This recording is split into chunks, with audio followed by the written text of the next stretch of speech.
What's up, everybody? Who else is sick of this shit? So it's been a hot minute since I did a live stream, or a video for that matter. I felt like now was the time to do a live stream. I went away for about a week. So let's see who's here. One of the things I really can't stand is when YouTubers and other content creators make a "it's been a while" post. So I figured I would be one of those guys and do that, because it has been a hot minute since I did a Thursday night live stream. There's quite a few reasons for that. Some of them are really pragmatic. My son just graduated from the Naval Boot Camp. So that was this past week. It was on Friday, I guess. And so we had to take a flight out to Chicago, and I actually visited the Al Bundy residence, which was actually pretty cool. We actually drove past the Bundy residence and took a picture, which was pretty cool. Yeah, so we had to go see my son graduate, and that was quite an experience, especially having to like fly there, see him for like 8 hours or not even, because they do a graduation and he had to be back on base by, I think it was 8 o'clock, 9 o'clock, something like that. So we basically just had the afternoon with him. But we fed him a whole lot. Like, we took him to 2 restaurants. We took him to 2 places he really wanted to go, and fed the ever-loving crap out of him, because the whole time he said he had like not very good food, which I hear in boot camp's a normal thing.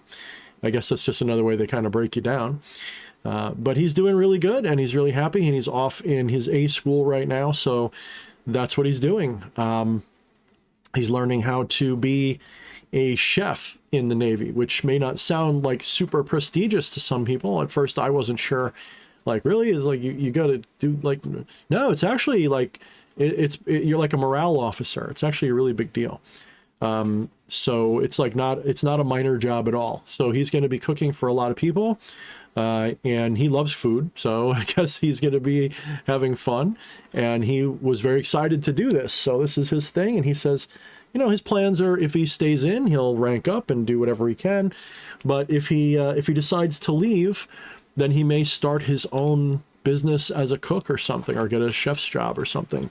It's an idea, you know, but right now he just kind of wants to see the world and explore and get to know, you know, the world as it is before it all goes boom, right? So we might as well go have some fun.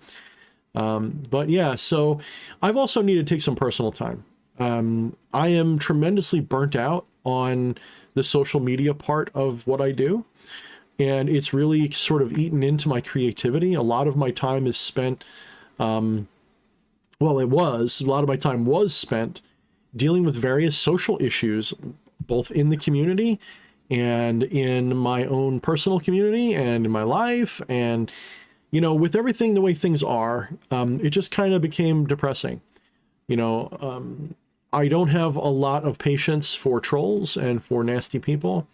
You know, some of them are just people who post nasty crap, so you just block them, no big deal. But some people, they really take the time to sort of follow you around and give you a lot of harassment. And they're never going to scare me off of my work. That's not the problem. But every now and then you need a break, especially when you just sort of feel like you're going over the same old things, which is sort of normal. There's only so many ways you can describe infinity, right? But yeah, so things have sort of taken one of those turns where it's like, I'm not stopping any of this. I'm not quitting. But a little bit of time off is necessary. And there's just so much stuff going on in the world right now that is also preoccupying my attention, as most of you know who follow me, especially personally. But things are going to, you know, I still think that there's definitely room for things to get worse before they get better. But I do feel like I can see a light at the end of the tunnel now, prediction-wise. I still feel like people are going to need to prepare for the worst in the upcoming year or so. But I'm pretty confident that as bad as things might get, they're also going to rebound potentially quite strongly. So if not, then make sure you're prepared for the worst. So That's my unofficial, you know, opinion about that. But there's so much stuff going on that we can talk about. I mean, you have, well, you have everything going on with Twitter today, which was kind of exciting. That's an interesting thing, but I don't want to get too much in that crap. I think most of you guys are here to talk about more spiritual stuff. You may have noticed a change in tone, a change in color on my robes here. I just bought this one, and I like this one. This one's actually, I like this one more than the black version. I have a black version of this exact same cloak, and I got it off of Etsy off of somebody who's really cool. And I bought 3 of them, 2 black ones, and this one. One of them was too big, so... but then I bought this one, and it's basically a linen robe. It's natural, real linen. Feels like it, looks like it. I guess it smells like it. I don't know what linen smells like. But, oh man, I feel like a Jedi or something. It's really cool. And my dog wants my attention. She's probably going to have to go away. Hey, sweetheart. You're probably going to have to go in the closet, aren't you? Just kidding. You go in the bathroom. Why don't you go lay down, sweetie? Go lay down. Go on. I know, nobody wants to talk to you right now. I'm talking to the people online. I wish you guys could see the cute little thing. You're not getting another cookie. No, you're not getting a second cookie. She thinks she's getting another cookie. But yeah, no, this cloak is really comfortable. I know it might be a little funny because it's like all Jedi looking, but that's kind of like my first love, you know, it really is. So I may have to beg my wife. I might have to take care of my dog. You telling me you want to go in the closet? The pee closet, guys. Don't worry, she's not going in the closet. Go in the bathroom. You want to go to the bathroom? All right, pardon me for just a second, guys. I don't have I'm not all wired up. So let me put my dog in the bathroom here. Hopefully I don't light myself on fire as I cross past the handle. Right, bud. She's being a pain. Go on. Go down. Go with mama. Go with mama. You already had a cookie. You're not getting a second one. Okay. Just watch out. I don't burn myself on fire as I get back to my seat here. Hey. Nothing like candles and robes, right, guys? Yeah, so I feel like I'm slowly turning into a Jedi or something, which is pretty cool, right? That's pretty cool. Okay, so I don't really have much on my mind to talk about, like specifically. So I'm going to kind of leave it up to you guys, but let's do the usual. Without Fleshy here, he used to help me with this. Let's read this. Let's go with live chat. Turn this back to the right way. Let's see here. Pop out the chat. Pop out the chat. There we go. Participants. So we got Andrew Colts here. We have Bubba Hotep. We have Jen Vatsa. What's up, sweetheart? We got Nina the Mystic in the blue wrench, and we've got Wyatt Coverdale. I'm sure there's more of you here, but that's what they're telling me is here. So if you're here and you want to shout out, make sure you say hello. So yeah. Hermit Core. I like that. Let's make a new music type called Hermit Core. It'll just be like some guy breathing in a cave somewhere.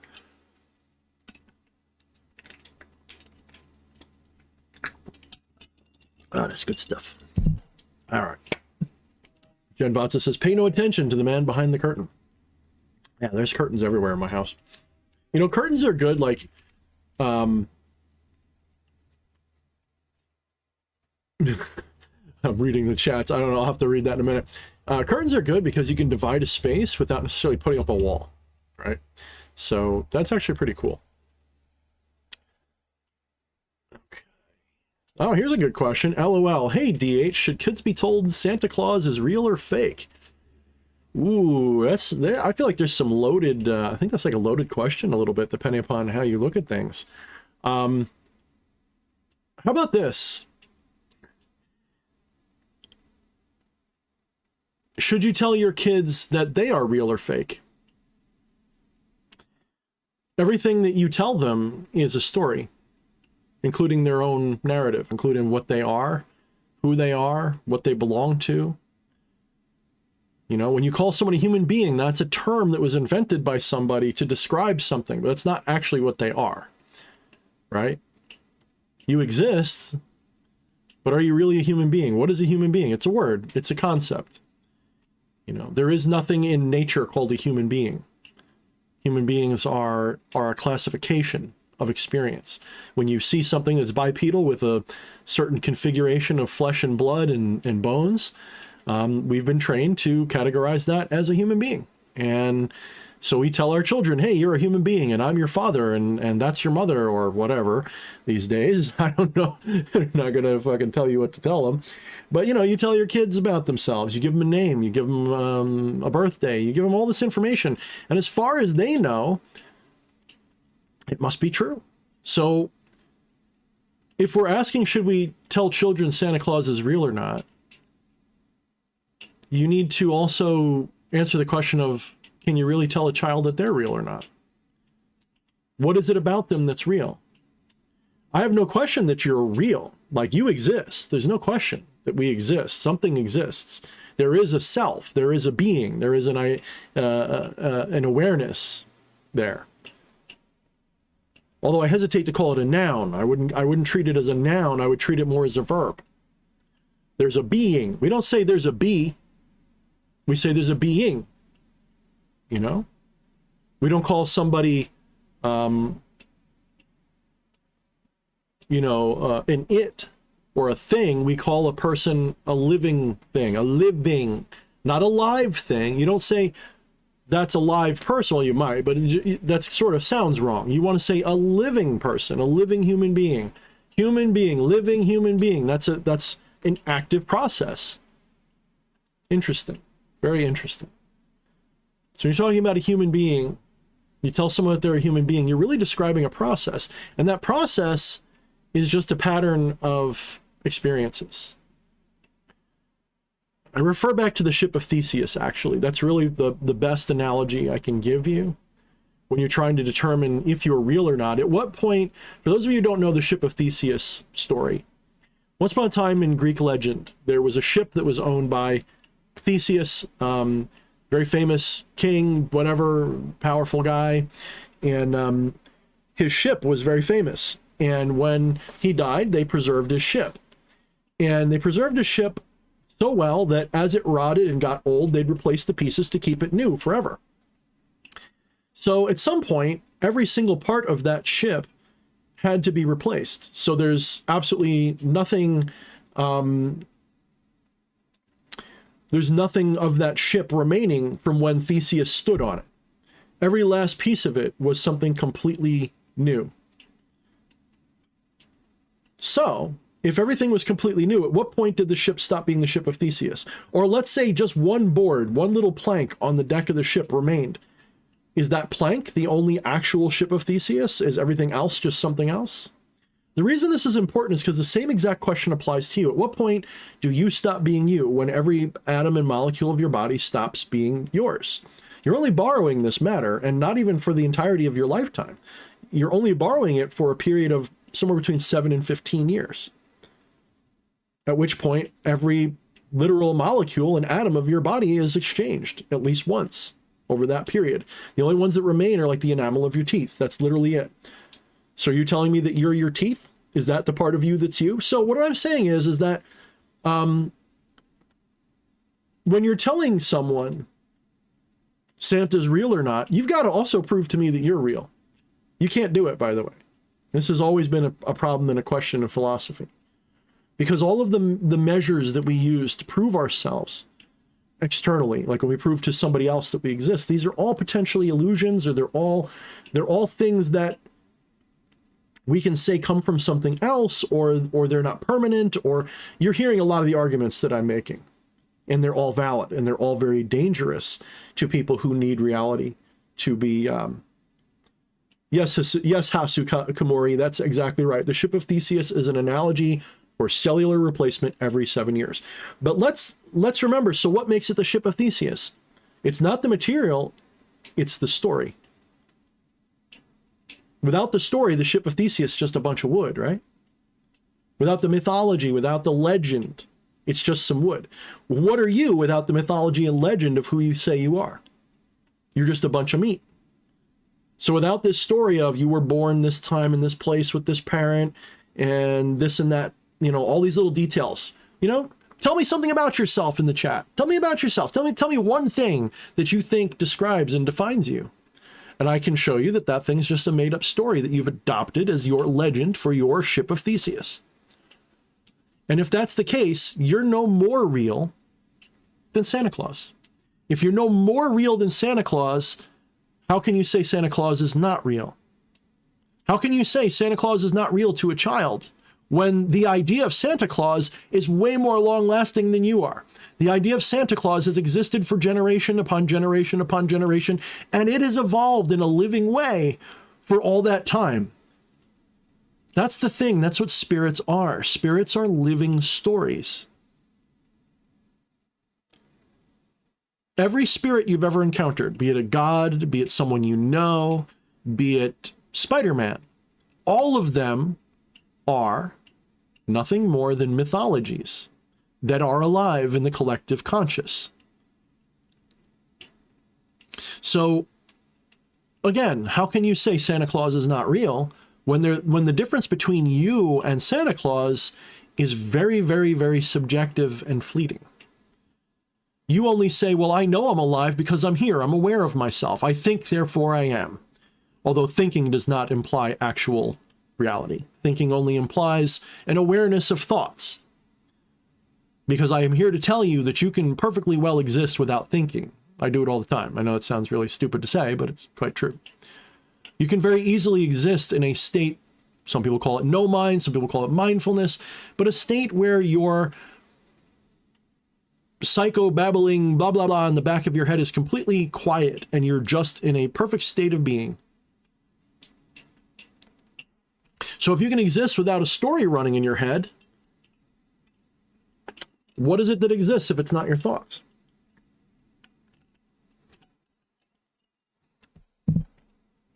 Thorne, I get it. That's what a real living thing is. It's something that's conscious. Well, now, wait a minute. How do you know anybody else is conscious but you? Do you know your best friend is conscious? Do you know that your lover is conscious? Isn't it possible they're just a robot or something? And these are all like solipsistic sounding arguments, but they're valid ones. How do you know that someone else exists? I'm not a solipsist, by the way, just for those who might think so. Solipsism is a very specific case. Non-duality sounds like solipsism to the ignorant who don't understand the difference. But non-duality is not solipsism, by the way. Objectively so, it is not. But you cannot prove that someone that you know has consciousness. I can't prove to you that I'm conscious in a way that will prove it to you. You can't prove to me that you're conscious in a way that will prove it to me. For all I know, you're just a reactionary program. You're just a reflex. You're a vegetable that when I say hello, will say hello back.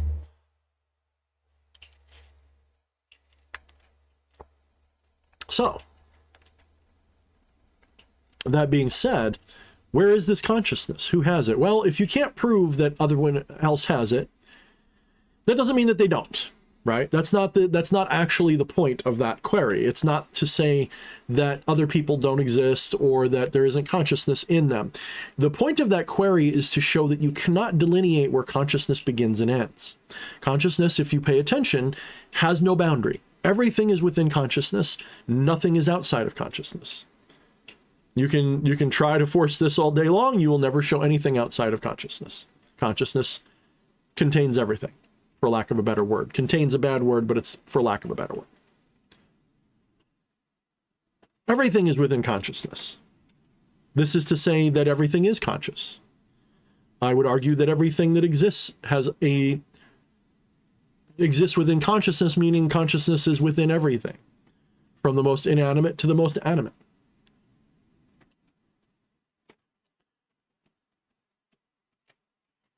So again, what makes Santa Claus alive? What makes Santa Claus real or dead? What makes him imagined or not? Someone might say, well, somebody made up Santa Claus. Based on what? Doesn't matter. We'll agree that someone made up Santa Claus. Didn't someone make you up too? Well, no, because they based it on what they saw.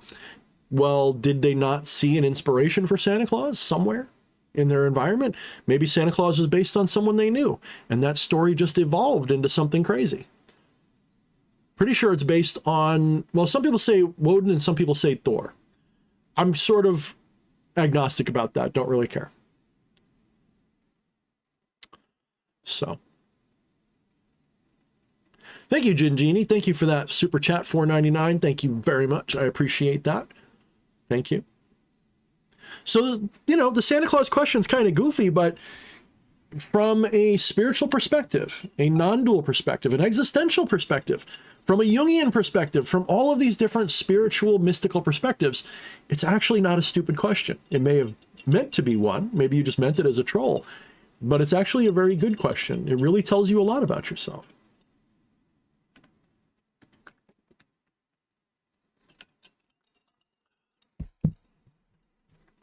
You know, Faustian, I used to like Bernardo Castro, but he's lost his fucking mind lately.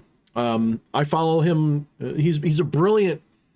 I'm not saying he's the best. I actually prefer people like Rupert Spira and obviously Alan Watts. Oh my God, Alan Watts is perfect. But Bernardo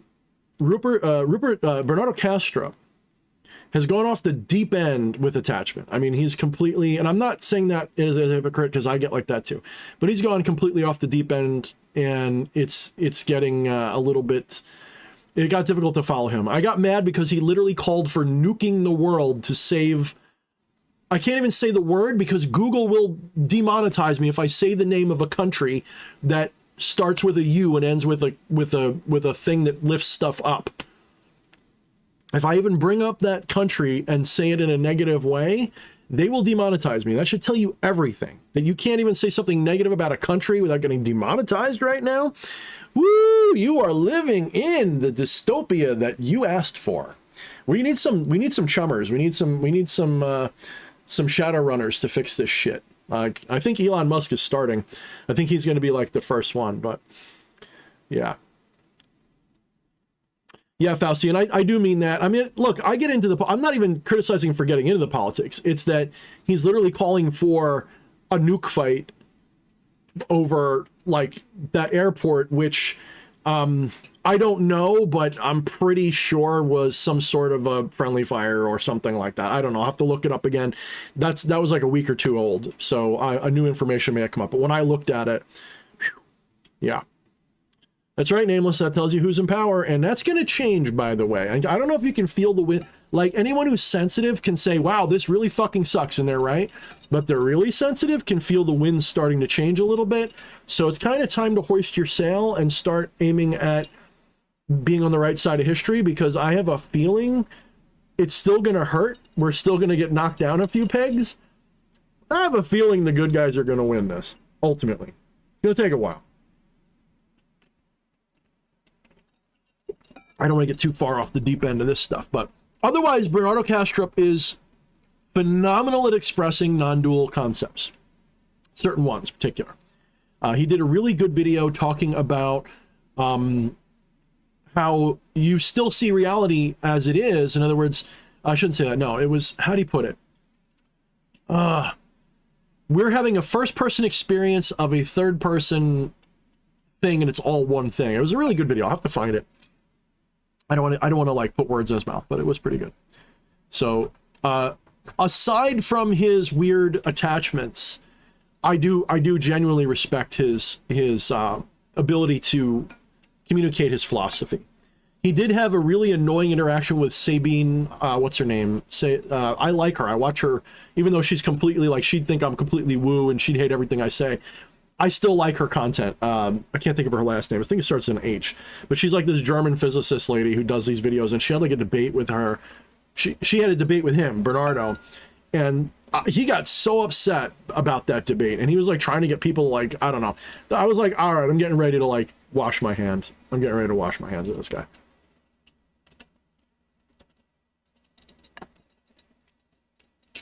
Right. And, you know, I'd like to think Faustian says exactly when his activism is ignored, he's great. And I like to think that there's people out there who say the same thing about me. So I don't want to be too much of a hypocrite, guys. I'm not criticizing him for having an opinion. Just that it's the one I don't like, so I'm not paying attention to him. All right, so let me scroll up a little bit, because I saw some other comments and questions that I really should mention. Wyatt Coverdale's talking about Bloodborne. You know, Bloodborne's cool, but I like Elden Ring better. Just to say. I stopped playing it, though. I was definitely going to be doing a video on it. I just kind of, yeah. Conscientia Divinus, what's up? DH, it's been a while. It's been a while, buddy. It's nice to see you back. Yeah, man, I'm only taking a break from some of this crap because it is exhausting. It really is.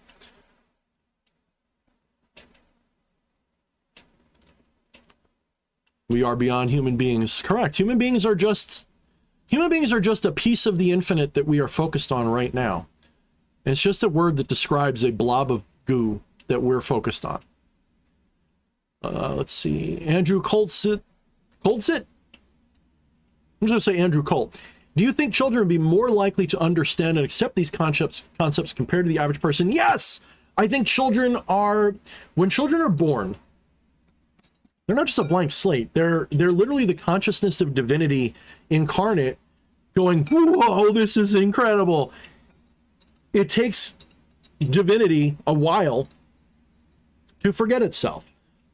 I'm going to argue that when a little baby is born and you look into that baby's eyes, that's the eyes of the divine freshly waking up into a mortal existence again, having allowed itself to forget everything it experienced before, having allowed itself to forget its immortality.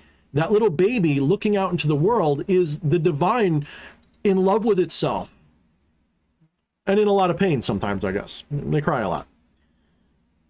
So they're experiencing this reality, and it's so intense. And it hasn't developed a sense of self yet. At least not a sophisticated one. It's got a subjective sense of self. And that sense of self experiences itself from this first-person perspective and loses itself in it. It forgets that it's the divine. And as it does so, and it does so quickly, because it focuses all its attention on the little body that it is, it limits all of its omniscience to this one little spark of life and becomes that spark of life totally. So it forgets its divinity. And as it does so, it's a blank slate. So yes, a young child is closer to the divine in that way.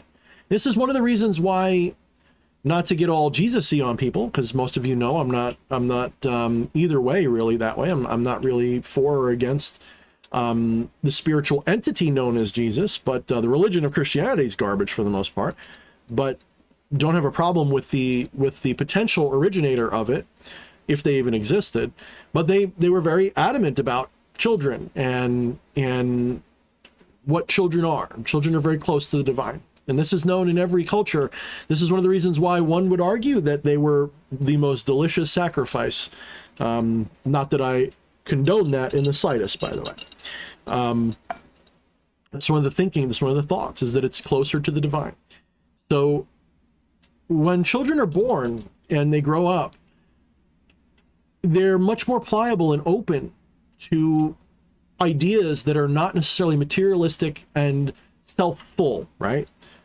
Egoistically self-full. It's little children can be raised in a non-dual, enlightened way, potentially. Doesn't happen very often. That's not to say that they will become enlightened when they're little kids or anything. It just means that you can, just like anything, you know, if you start somebody young enough when their mind is more pliable, they're more apt to grasp certain things because they haven't got a firm grasp of who they are yet. So there's a little bit more room there, in my opinion. That would just be my opinion. You know, I'd be interested to see, because I know, you know, some cultures, like if you go to India, the idea that you're the divine incarnate is not a wild idea. Everybody thinks that for the most part. That's like kind of the main religion of many people living in India, is that we're all the divine incarnate. We're all the Brahman and Atman, right? Or if they are a dualistic Hindu, does exist. It's not just non-dual. Even still, they still feel that there is the spark of the divine in them. There's no question in their mind that that's the case. So, you know, I think Alan Watts had this funny statement. He said, you know, you can go to India and tell them that, like, you know, you realize that you're God, and they're going to be like, oh, you just found that out? Oh, that took you a little while. So.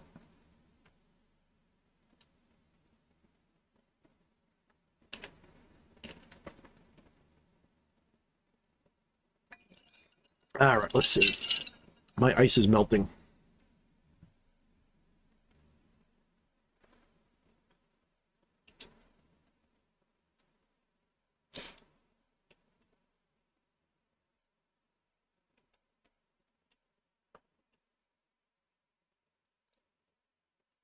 Just reading your comments, guys.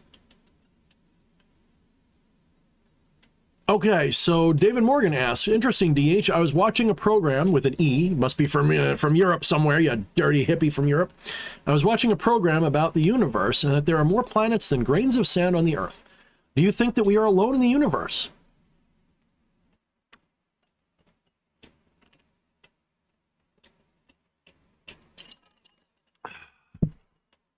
That question has the same fundamental flaw as the question about Santa Claus. In order for you to be alone in the universe, there has to be others. Does that make sense?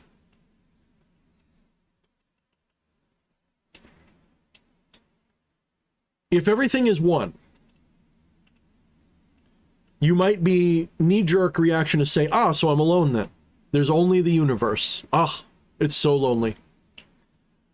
But if there's only one, the concept of being alone implies that there must be something else other than you to be alone, to be in relationship with, in order to be alone. This isn't just a linguistic device. This is a deeply philosophical point. This is the heart of non-dual thinking. So the better question is, are human beings the only life form that human beings will ever encounter? If we're coming at this from a purely materialistic perspective, from the world that we see, and we're going to ignore all of the non-dual spirituality stuff, and we're going to not play games, we're going to go with science. We're going to go with what accepted science says. I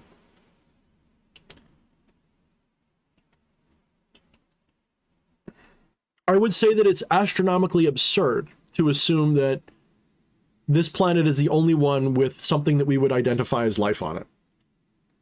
I think it's patently absurd to think so. That doesn't mean that it isn't the truth. It just means that it would be absurd to be, if it was true. It would be the most absurd thing that I can imagine. I would find it far more likely to believe that there is at least microbial life everywhere in the universe. I think that microbial life is very common in the universe. I have a feeling that when we really get to go look, we're probably going to find microbes all over the solar system that didn't come from Earth, or if they did, we'll have no way to know. It could have been panspermia, or it could be the opposite of that when Earth, colonizes and pollinates, inoculates other worlds with our life. It's entirely possible. But I have a feeling that life on Earth probably arrived here riding comets, and I have a feeling that life in some primitive form exists everywhere in the universe. I really do believe that. I'm not to the point where it's like I can't be proven otherwise, but I mean it's my gut supposition. It's sort of like my base foundational thinking is that we're probably going to find microbial life everywhere that it's suitable to. I don't mean like everywhere. I don't mean like in under, but I mean we're probably going to find it all over. Probably in comets, probably in Enceladus, probably Europa, probably even on Venus by the look of things. If we're going by chemical signatures, it's got a chemical signature there that says that the only way this could be possible is life, or at least that's the most likely way. Not the only way, but it's certainly becoming the most likely one. So life is probably common. That's my gut. You can sort of feel it. It feels silly to think that there's only living things on this planet. The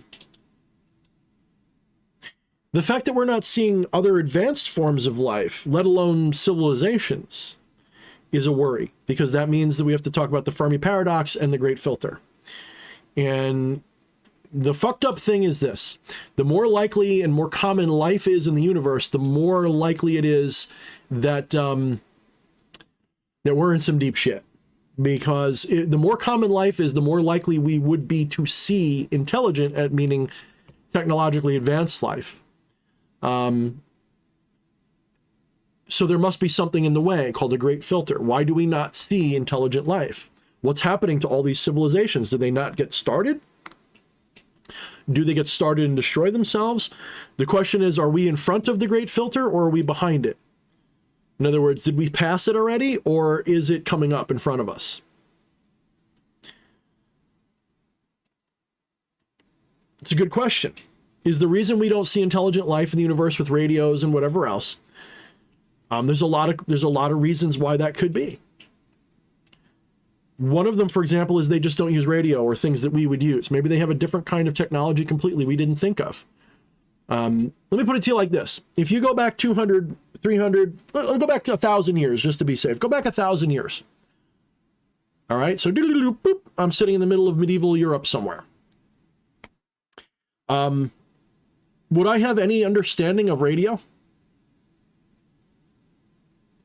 So you could have radio antennas all over Europe 1,000 years ago, transmitting all kinds of broadcasts, and I wouldn't know about it. And since I wouldn't know to look for it, I would just assume that nobody with radio exists, right? I would just, so in other words, there could have been spaceships flying around, beaming radio signals at us, and we just didn't see them, right? So if that's the case, what if they're using something that is equivalently far in advance of what we have concepts of? What if alien civilizations are so far beyond radio that that's why we don't see them, because they're using something else? Well, someone would argue, well, the universe is big enough that somewhere in the universe someone should be using radio by now. Yes, but because of what's called the inverse square law, which says that after every so much distance, you get an exponential drop-off in the strength of the signal, such that when you get to a couple of light years, it becomes harder and harder to pick up, to the point where it's signal attenuation. You lose your ability to read the signal. At some point, that signal just becomes white noise, becomes like the static on your television, for those of you who grew up in the age when television was analog. For all you know, when you were watching that snow on your TV in the 60s, 70s, 80s, you were watching alien broadcasts, but because it was so faint, it was just one of those pixels popping up was their broadcast. You'd have no way of knowing.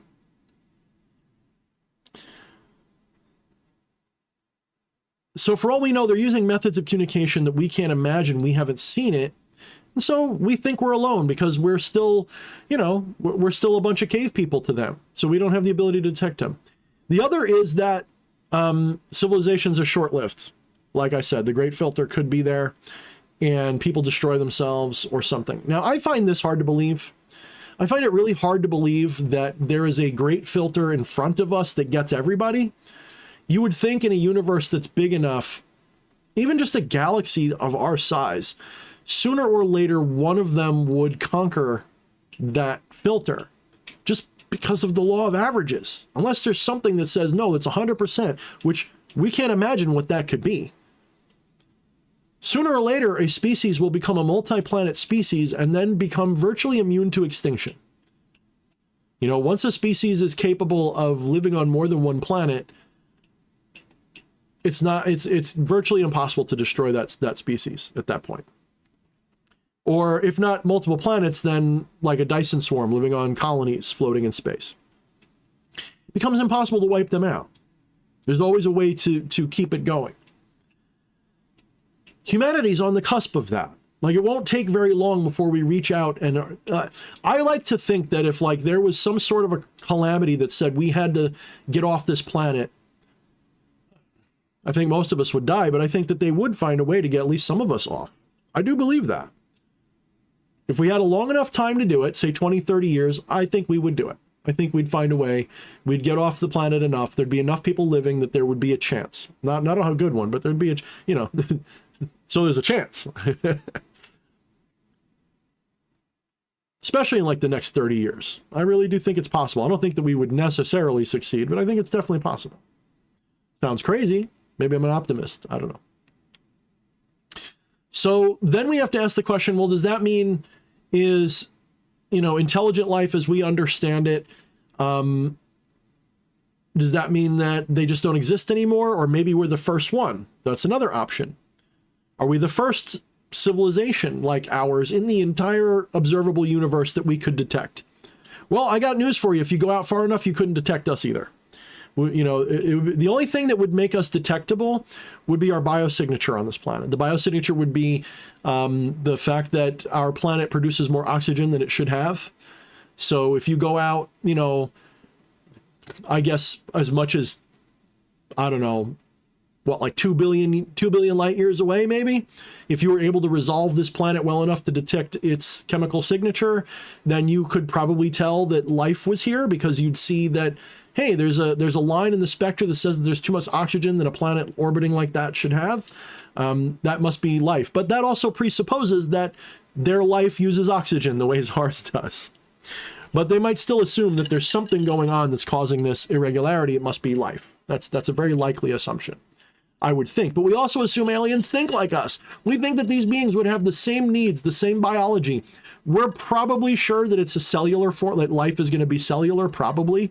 It makes sense for it to be cellular, but we don't know if that means DNA. We don't know if that means people. We don't know if it means plants. We don't know what it means. We just know that it's probably going to be somewhat recognizable. It may be of different chemistry, although I do find the idea of silicon life to be less likely than it used to be thought, but what do I know? I'm just some guy in a fucking burlap robe. It's not burlap, it's linen.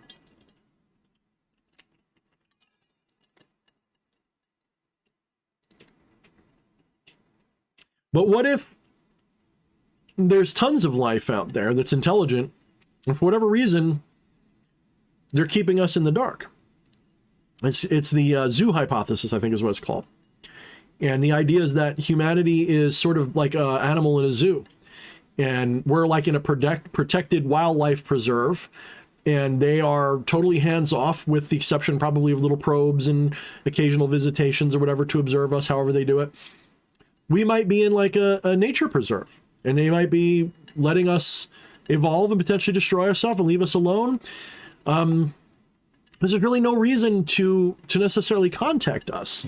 We don't have that much that would be of interest to them except for culture, which, interestingly enough, to a species that could traverse space with a vessel bodily, that means that they have so much technological advantage that there's really no material resource that they would need on any planet that they couldn't get more easily just in space, like from an asteroid. There's really nothing that they would need that we would have. So the reason they would come here is to talk to us. That would actually be the one thing that we have that's unique, would be our concepts, our minds, our consciousness. That would be the most exciting thing. It's kind of like people say, well, you know, why would they come here if they don't need our technology or our women or our water or something? What's the point? Well, we go to like tribal cultures around the world. Not everybody, but someone does. Right? There's somebody's interested in those tribal cultures, even though they've got nothing of material value to gain from them. We still want to talk to them and get to know their experience. We find that fascinating. That's valuable to us. I think that there's somewhere in the universe there would be aliens who'd be interested in talking to us just for that. So, do they need to talk to us for that, though? Can they just observe us? Well, yeah. They don't have to come here and talk to us. So, do I think we're alone in the universe? From the materialist perspective, no. From the spiritual, non-dual perspective, I think that's a broken question.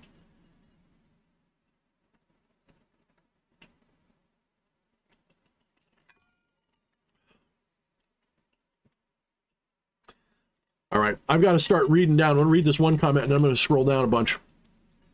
Hasukamori says, the self is only the ego manifest so the universe can experience itself. My one caution to that is don't treat the ego as if it's more real than you either. The ego is not a noun either. The ego is a habitual verb. It's a thing that you do. It's like picking your nose. That's what ego is like. It's a bad habit. That's not to say the ego itself is bad. It's just that when ego is allowed to run wild on itself, it becomes a difficult thing to live with.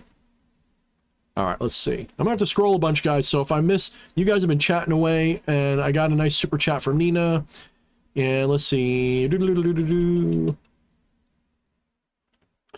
did I miss?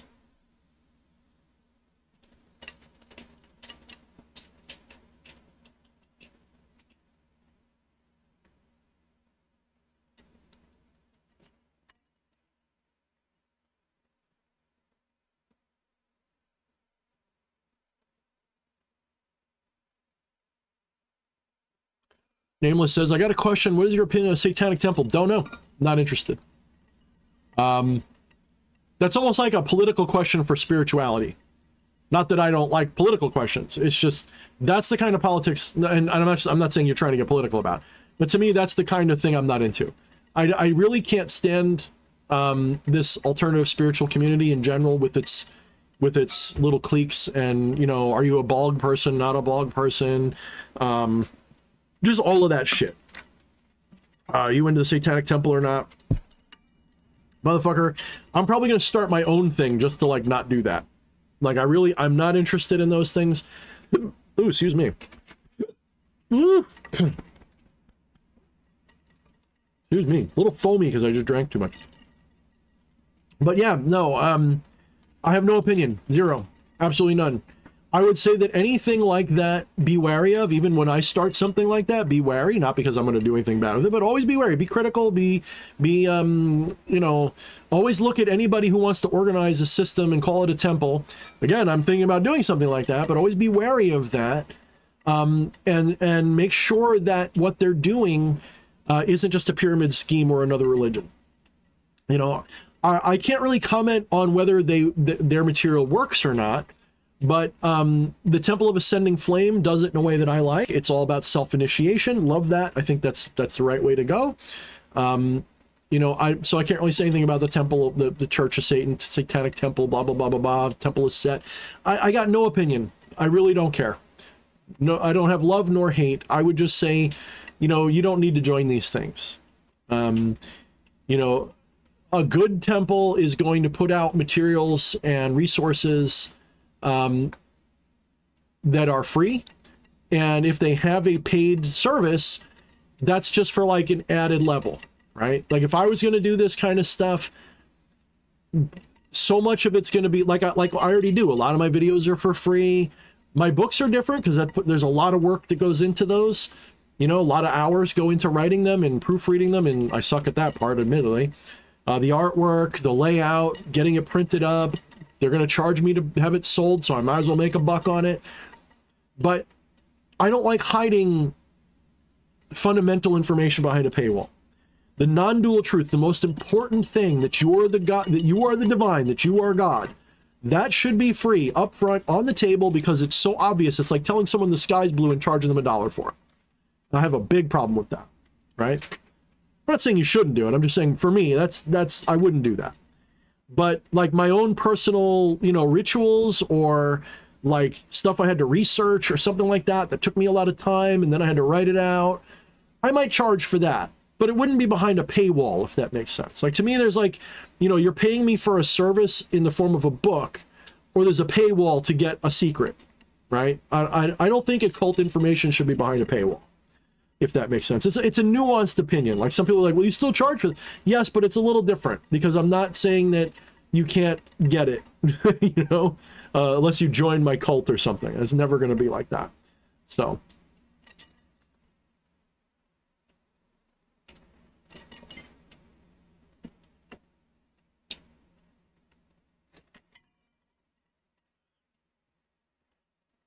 Nina the Mystic with the super chat 666. Greetings. Follow me on Odyssey so we can go live, talk openly. Odyssey's pretty cool. We should do. I'm not sure how Odyssey works with live. I guess they got a live module now. I have to check that out. I guess they do have a live. I forgot.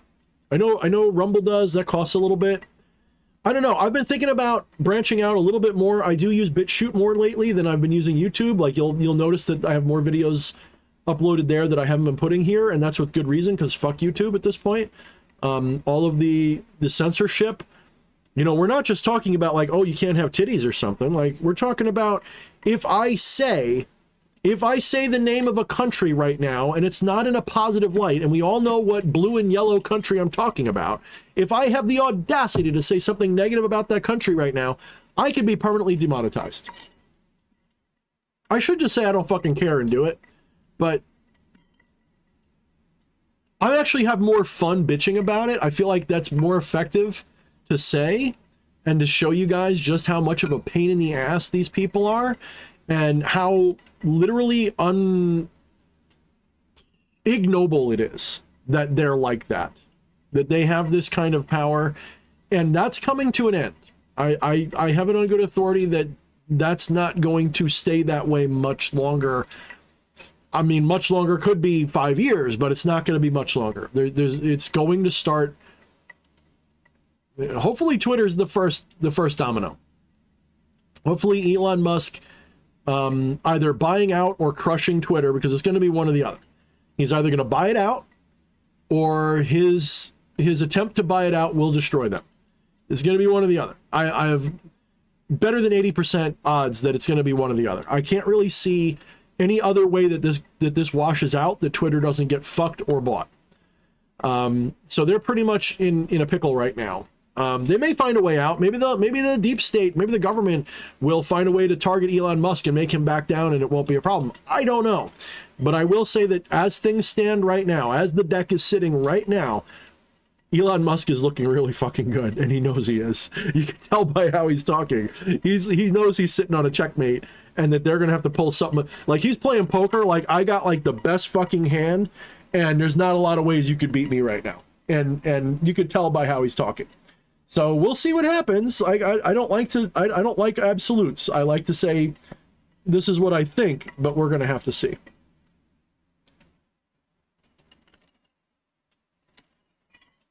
Durbin Romananti says, hello, good evening, greetings from Venezuela. I want to start and change my life as other people have changed. How do I start?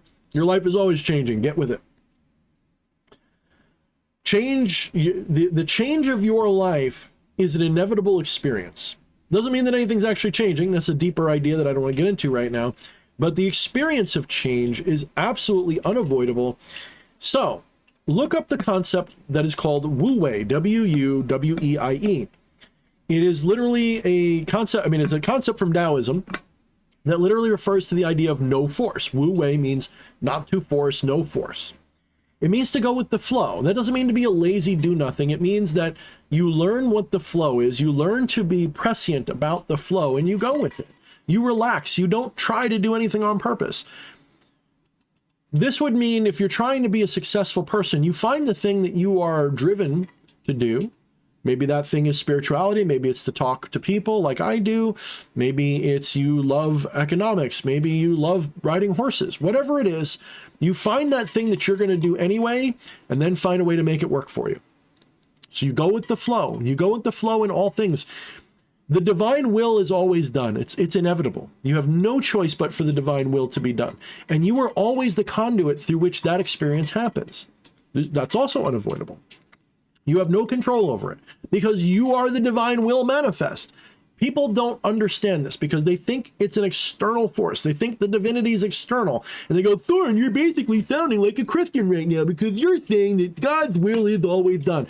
Yes, God's will is always done, and you are God's will incarnate. You are the hand of God right now. The reason you don't understand that is because you've allowed yourself to forget that you're God. And in so doing, you feel separate and you feel weak and you feel inferior and you feel useless and pathetic. And you feel like you need to revolt against God, not realizing that that's who you are. And that just prolongs the agony of the egoistic mortal dream. It's all it does.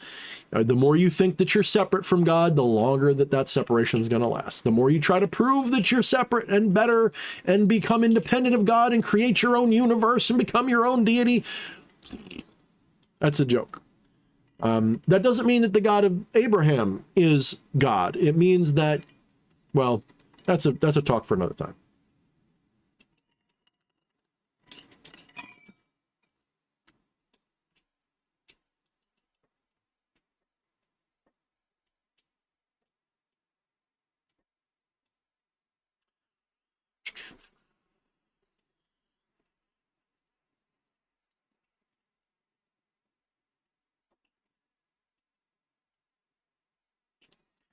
Yeah, Conscientia Divinus says the universe is playing a game with itself. Exactly. We're playing hide and go seek, guys. Like, you want the secret of reality? Here's the secret. Here's what all of this is. This is what all of this means, right? You ready? Peekaboo! That's the meaning of everything. Somebody cut that out. That should be like the main like draw for my channel. The meaning of life is literally peekaboo. That's it. And when you understand why that's true, you just go, oh, fuck. That's enlightenment when you realize that. That's literally what enlightenment is. You just go, oh, fuck. It's really that simple. It's really that simple. And for people going, how the hell is that the meaning of life? That's why it's hard, because it's obvious to those who know. It's really obvious. But to those who don't, it's an obtuse, opaque wall. How the hell does that mean anything? How the hell does peekaboo mean the meaning of life? It's just like in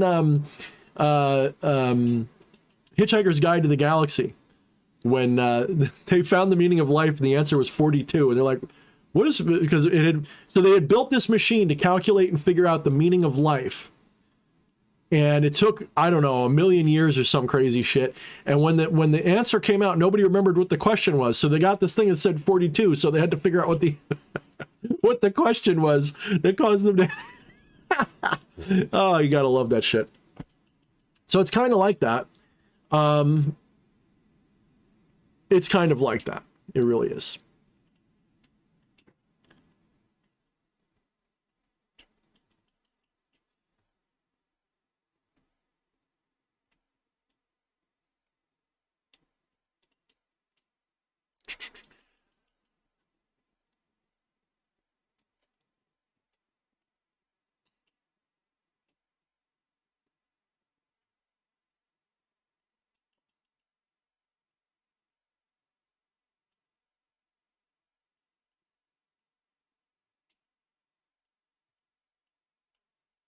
Just don't mind me, guys. Just reading your comments to find something to talk about. People talking about Yahweh and Brahman, that's actually very apt. You know, with a stretch of comprehension, the esoteric form of Yahweh, you know, Yad Hev Vav He, the esoteric form of that is an impersonal being, not unlike the Brahman. So Yahweh and Brahman are almost the same idea, but it takes a little bit of, I think Ajna said something about like putting a square peg into a round hole, but there is some absolute connection there. Like you can definitely say that. Think of it like a bunch of blind guys holding an elephant. You could argue that, you know, the Indians, the Hindus, when they held the elephant, they were holding one part of it, and they say it feels like a snake, and they're talking about the trunk. And when the ancient Jews or whatever, once you come up with the esoteric form of Judaism, you know, with the Kabbalah and all this stuff, and maybe they were holding the tail and said, I think it's a lion, because if you think about an elephant's tail, it's a little bit like a lion's tail. And, you know, maybe someone who is, what would it be? Oh, goodness. A Sikh, right? Was like holding a leg and thought it was a tree trunk. But they're all experiencing the same infinite, non-dual divine. And their experience of it is filtered through their culture and their own ability to reason. And so even though they're all experiencing a non-dual truth, their way of talking about it turns into these things, right? So I think that they're all probably referring to the same monist potential that is different, explained differently, and sometimes more satisfactorily and less satisfactorily in different cultures. For me personally, I'm not into the traditional Vedic stuff, but the distillation of that in the Advaita Vedantan way, in the Advaitin way, is my bread and butter. Right. And that's a monist. So non-dualism is a special case of monism. Non-dualism is a special case of monism, and it's my bread and butter. Right. It's where I come from. And when I look at other spirituality, to me, I can easily sort of dissect most of it through that lens. It makes a lot more sense when I do so. If I look at Christianity and I approach it from a non-dual perspective, suddenly the Bible has some very deeper meanings that other people miss, because now I look at it and go, so that's what that line really could be talking about. Oh, that's what, wow, they covered that up. They completely corrupted that teaching, didn't they? Very interesting way of looking at it. I mean, I can't say it with authority that that's what happened, but to me, it seems like there was corruption that happened. So.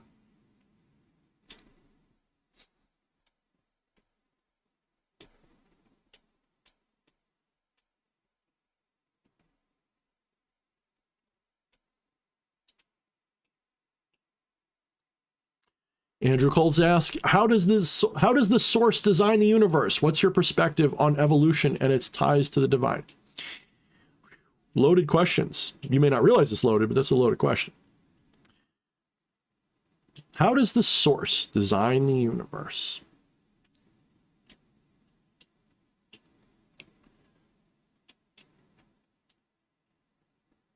How does a dream design itself? What does emptiness sound like? What does the invisible look like? The misunderstanding is that the universe had a design, or that the universe is somehow created, or that it is the material that you see around you. The idea that there is a universe that formed and turned into this requires that time be an actual thing and not just a perceived experience. The way I understand this, and it's actually supported by modern physics, by the way, before anybody says, oh, it sounds right. Obviously, I know my science, right? Obviously, I know at least a decent amount of science. The scientific perspective that I currently follow, that I believe is the most likely one that they will find, if they're able to figure it out. It also fits the non-dual monist philosophy. Fits what I see from that. Is that what we call the universe is actually a multiverse, if we're going to be more technical about it, and that time itself is an illusion, that there is no such thing as time as if something is moving. Time is just another direction, like a fourth dimension, in which reality exists. What this means is all of the things that we call past, present, and future exist simultaneously. It is consciousness which moves in the vector of time, creating the illusion of time passing. That means the illusion of change happening. That means the illusion of entropy, the illusion of causality. All of it is illusorily created by the movement of awareness through the dimension of time. Think of it like reading a book. When you read a book, every letter and every word in that book is present all the time. So when you open a book and turn to a page, it's not like those letters like suddenly were made, or that they had to follow something. So the book always exists in its book form, and all the letters are already there. So you become aware of them by scanning the pages. As you become aware of them, and as you translate them in your mind into the story manifests like a dream in your mind. So the argument that I'm making, the position that I take, is that all of the things that we perceive of as real, past, present, and future, have always existed, and they're not even things. The idea that they're things is the illusion. That is the rope snake illusion of Shankara, right? It's the idea that this, I have a blue lighter now, it used to be a yellow-green one, that this blue lighter is a thing. There is no such thing as a blue lighter, by the way. That sounds crazy to people, but there's no such thing as a blue lighter. A blue lighter is just what we call this experience. That's it.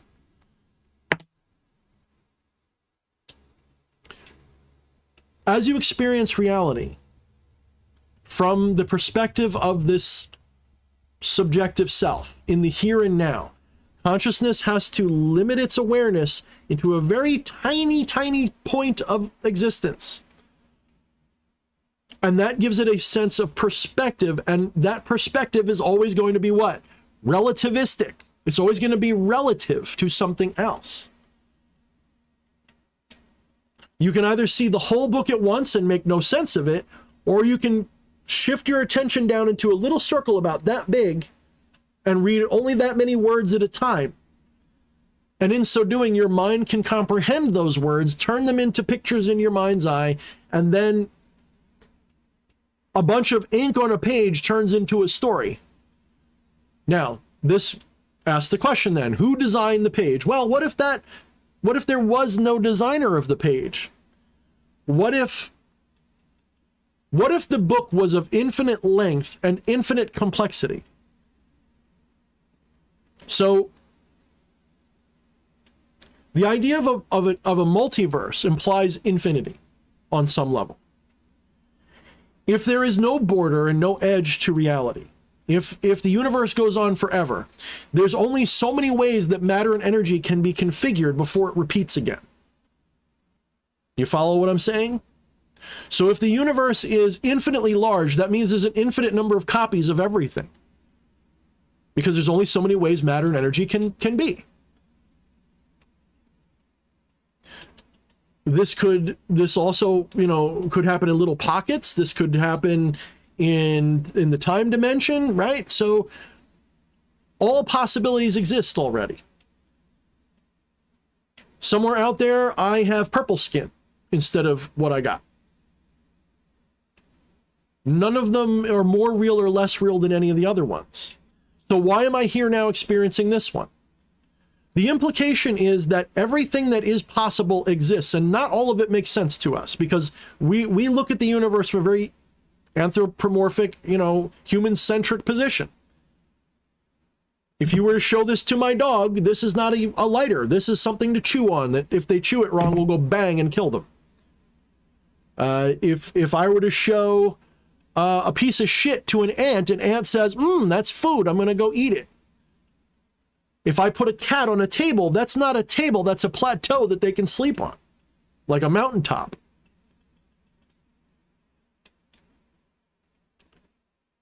So the universe being infinite means all possibilities exist. That means there's no need for a designer because it's all there.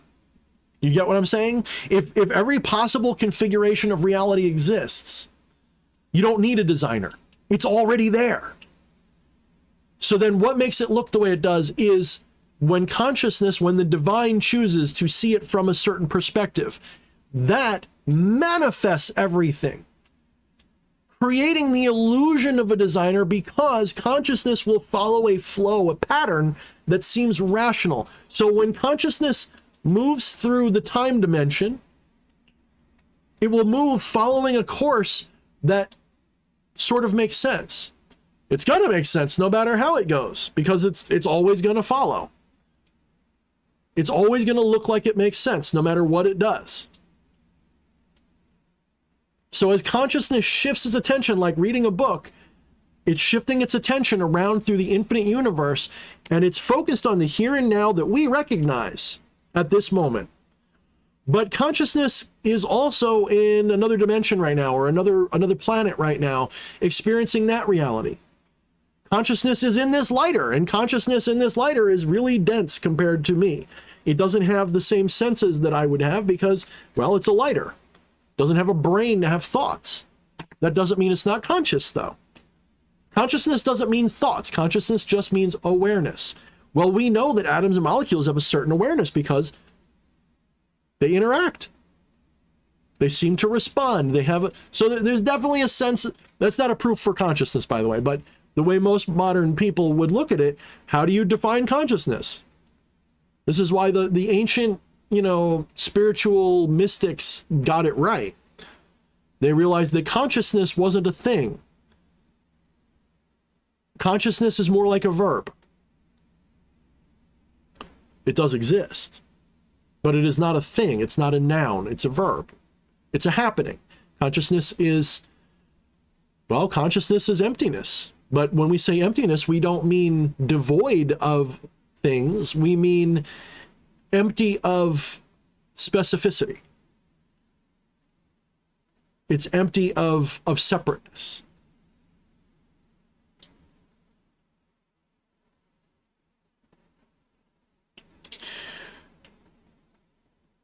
So, the source doesn't design the universe.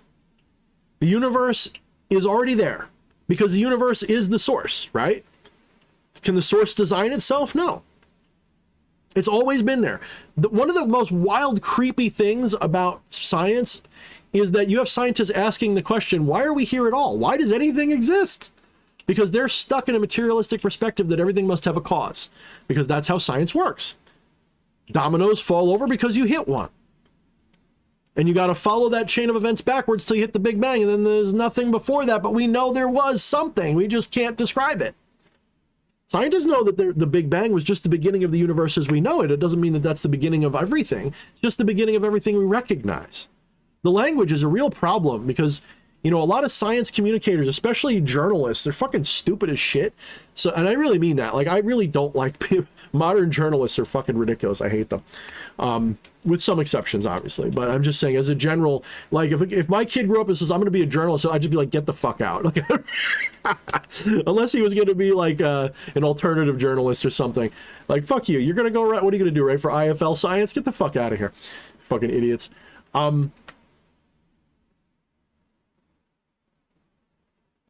So the language that they use fucks people up. Because they'll say something like the universe began, you know, whatever, 14 billion years ago, 13.5 billion years ago, in a Big Bang. No, what they mean is the universe as we know it first began to become detectable. That's what it means. With the laws that it has, the physics that it has. That doesn't mean that there was nothing there. It just means there was nothing they could determine. There's nothing they can recognize. Was it a singularity? Was it an infinitely hot, dense point? Was it something the size of a pea? Choose your poison. Which Big Bang theory you prefer? Is it a white hole? Is the universe a white hole, and it's the other end of a black hole, and that's why the universe is expanding because it's actually the inside of a black hole? There's so many cool ideas out there, but this idea of first causes is literally the realm of metaphysics. The science will never really be able to answer the question of first causes. And the non-dualist or the monist, either the monad, if you're a Gnostic or a Neoplatonist, or the Brahman has a beginning, and there was a time when it didn't exist, which is absolutely irrational, by the way. That would not make sense. And it just spontaneously appeared. Doesn't make sense. Can't be. Or it was always there. And that is equally as mind-blowing, to be honest with you. The idea that there was no beginning, that the monad always existed, that the Brahman always existed, is equally mind-blowing and irrational to us from a materialistic perspective. From the sense of consciousness, though, it makes total sense. Because consciousness has no beginning. There is only a recognition of that consciousness that has a beginning. A mental recognition. But even that, you don't feel like consciousness had a beginning. You simply have a beginning of the universe as you know it. When you were a little baby, well, you don't remember anything before your first memory, but you know you were there. So just because you don't remember it doesn't mean you weren't there. Just because you can't see before the Big Bang doesn't mean it wasn't there. And this is all like brain twisting shit. This is why I love it, because to me, like, this is the most exciting riddle and puzzle. And I know I sound like I got it figured out, but the parts I have figured out imply the parts that, and when I say figured out, I mean like that I can talk about. They imply magnificent things. And I do think that on a long enough timeline, science will eventually figure out that the multiverse is the most likely scenario, and that multiverse is what's called a block time multiverse, which means time is not a thing that moves. The idea that time moves is absurd. This would also mean, by the way, that even the idea of space moving is absurd, because if time doesn't move, nothing moves. Get it? If time is just a direction of travel for consciousness, nothing moves. And when I say direction of travel for consciousness, even that's a wrong way of saying it. It should be a shifting of attention. When you put your attention into the fist of your hand, when you make a fist and put all of your attention onto what your fist is feeling, what moved? Nothing moved. Just your attention. And attention doesn't move. It shifts what it's focusing on. So as consciousness shifts its attention around the multiverse, it manifests this delusion of reality. And the way it does that's an even bigger question. That's an even more. I don't know if I have the energy for that one tonight. I talk about this every week.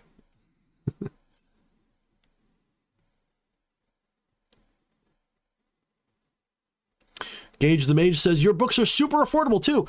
You know, I brought them down at one point. The Become the Maelstrom was like 34. I brought it down to 24. Yeah.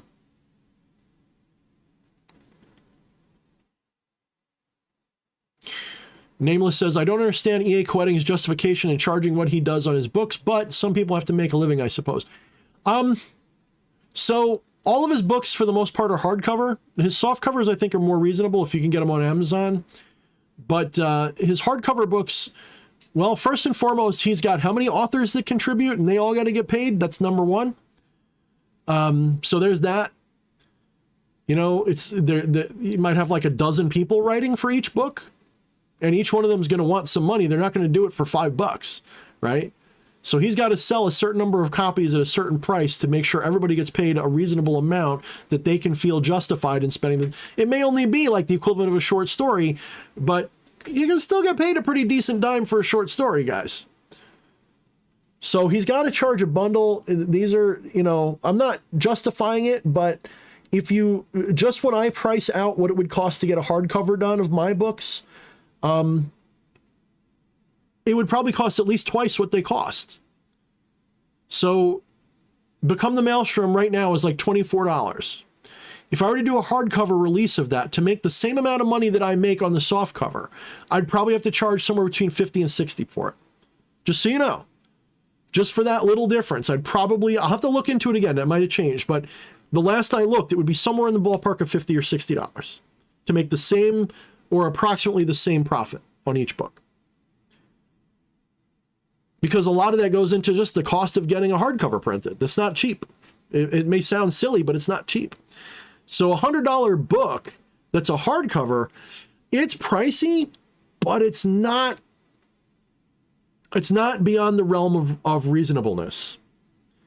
It's pricey, but it's pricey like, you know, people will spend that much for scotch, for one shot of scotch. I knew a guy, we'd go to the bar, and he'd find the bars that had like the good shit, and he'd spend like $100 on a shot or two. I'm like, what the fuck is wrong with you? Holy shit. Look, everybody's got different value points, right? So I'm not defending his prices. I know like his rituals are exorbitant, but then again, from what I understand, he works a lot. You know, he gets a lot of customers. So he's, you know, supply and demand, I guess. I actually turned down most people because I'm not interested in doing rituals for hire that much. When I do, it's a specific kind that I like to do. I don't like to do bring back my ex and make me a millionaire and I've got this problem that only a spirit can solve. I hate that shit. I'll do it once in a while, but it's when I do it, it's more for the person. It's not about getting them what they want. There's a different reason for it. I prefer, you know, psycho-spiritual rituals that have something more to do with your enlightenment and your advancement as a magician, not because I want you to get money or get fucked. And I mean, I'm not saying that's what EA does. I'm just saying that that's, you know, I turn down a lot of work, and the most people that ask me for work are asking for the crap that I don't like to do. Just going to say that straight up. It's why I turn most people down, is I don't like doing magic for those reasons. I think magic, when it manifests, is meant to show you that you're divine, not to get you what you want. And that's another conversation maybe for another time. But yeah.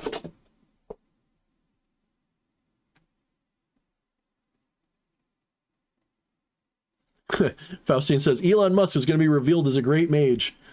Maybe he's the Antichrist. I don't know. Yeah, and Nameless says Saudi Arabia are pushing hard against Elon Musk's Twitter purchase, as are BlackRock, as is what's its name, Vanguard. These are all, those companies are the heart and soul of these New World Order machines. They are these investment capital firms. They're globalist firms. They're political firms. They're deeply entrenched with government. You know, these are the big names, and they all have a stake in this. So this is why this is such a cool fight, is because we're literally getting to see a clash of titans right now. It's another example of the Great Reset versus the Great Awakening. Who's going to win? It's an immovable object and an unstoppable force. And this is a win for Elon and for all of us, whether he gets to own the company or not. You really got to look at it this way, because if he's able to purchase the company and hold true to what he promises and doesn't just pump and dump, which he might do, if he really means it and he wants to turn Twitter into a free speech platform, or at least fix it to make it better and at least not do more damage, because it can't get any worse without becoming like it's already 1984, 1985 levels of bad. He can't make it much worse. So if he ends up buying it, I have every reason to believe that he's going to try to make it better. Maybe he won't, but I operate on the assumption he's going to make it better. But let's say he fails to buy it. Let's say that they refuse to sell it. Well, the fun thing about that is, number one, he'll probably end up selling his stock, which will probably cause a major tanking of the stock, which will hurt them badly, which will cause probably a runoff. People are going to probably sell all their stocks because they're going to panic. It's going to hurt them really bad. He owns almost 10% of the company.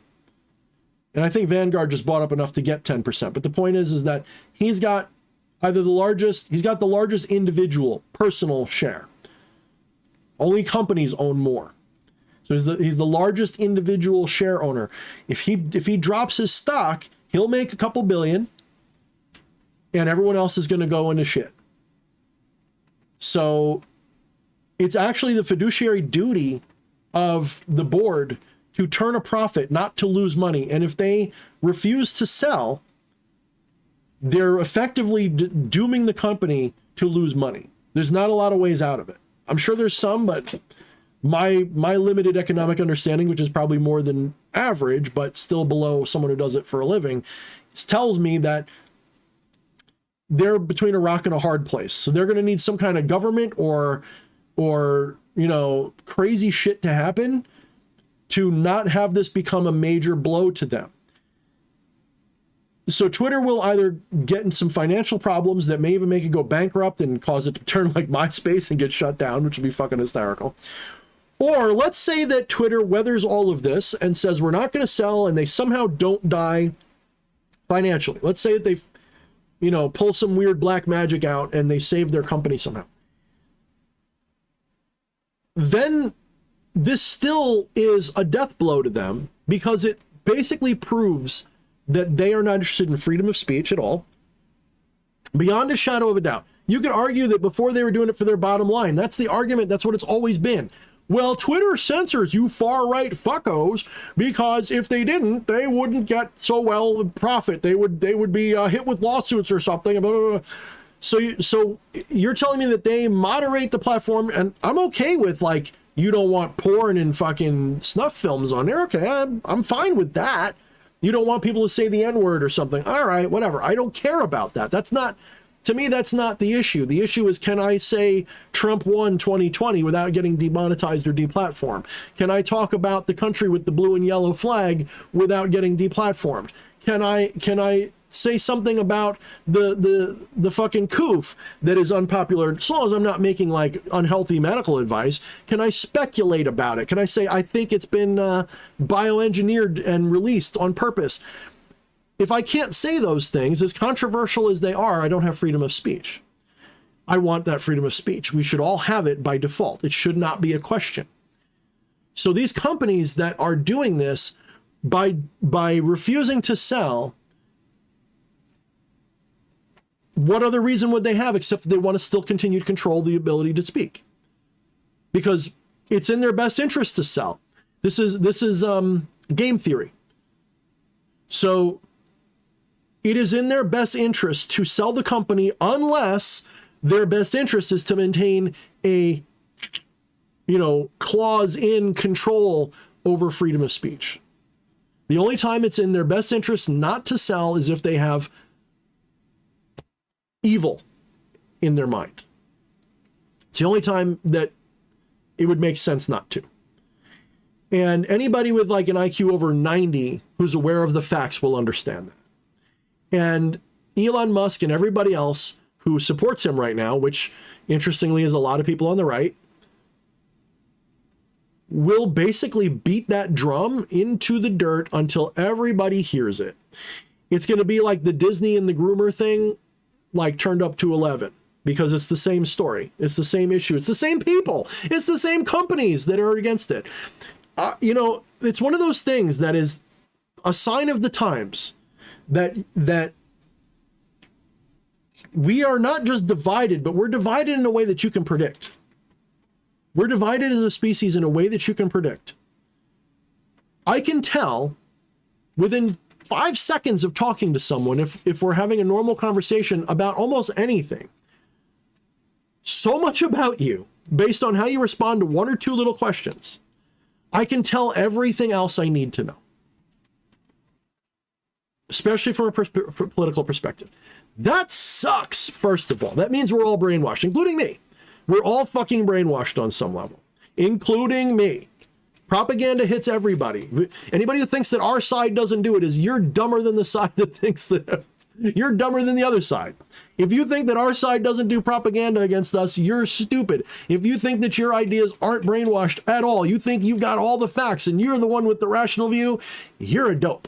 The difference is some of us are aware of that and we still prosecute things a certain way because we have to go on something, right?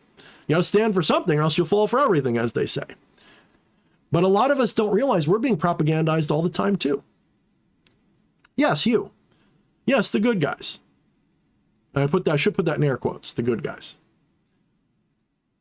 So on some level, we just kind of have to lean back and be stoic about this and accept things as they are. When I say accept it, that doesn't mean that you don't, take steps to change things. It means you accept that this is reality. This is reality. This is what's happening. And part of that reality is we might not be able to fix it. Part of that reality is we might have to just make the best of things or die trying. It's a big part of it, guys.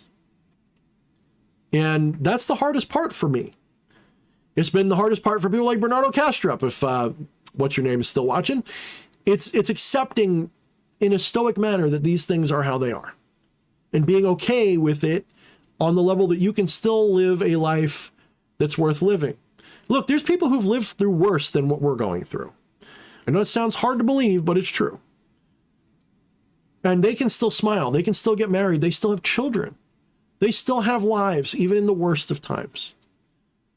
So we've got to learn to do that. That's one of the things we haven't learned to do, especially in the West, especially in the first world. Our cell phones go out. No, my life is over. Like, oh boy, we need all that to shut down. Boy, have we gotten soft. All these people on Twitter that are freaking out that Elon might take it over and give everybody free speech. It tells you a lot about where, people on that platform are. And they, unfortunately, they speak for everybody, even though that they represent a very tiny minority of society. I find that more fascinating than anything. So we need to learn to just sort of lean into this no matter what happens. It's going to get uglier before it gets better, but I do think there's light at the end of the tunnel. I do see a light. Hopefully that ain't the train coming, but I do feel like I see the light at the end of the tunnel. It still might take 5 years, but I do see it. So anyway, going off on that tangent. Let's scroll a little bit. I think we lost Nina and I missed it. Good night, Nina. If I missed you, Nina, saying goodbye. Let's see, scrolling down.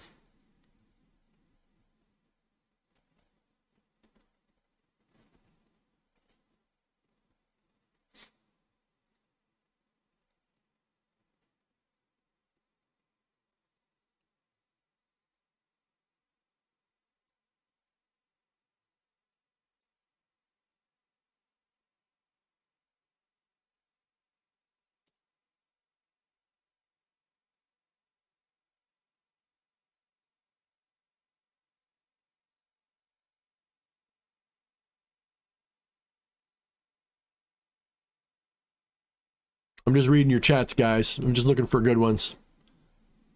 I'm not going to answer every question because some of them I've either already talked about a little bit, or I'm not going to be on for like 3 hours like normal with Fleshy because he's not here to keep me going. So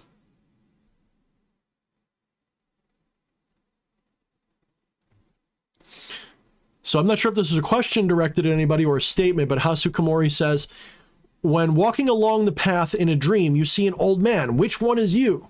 When walking along the path of life, you see God. It's the same. Exactly. Everything that you experience in a dream is you.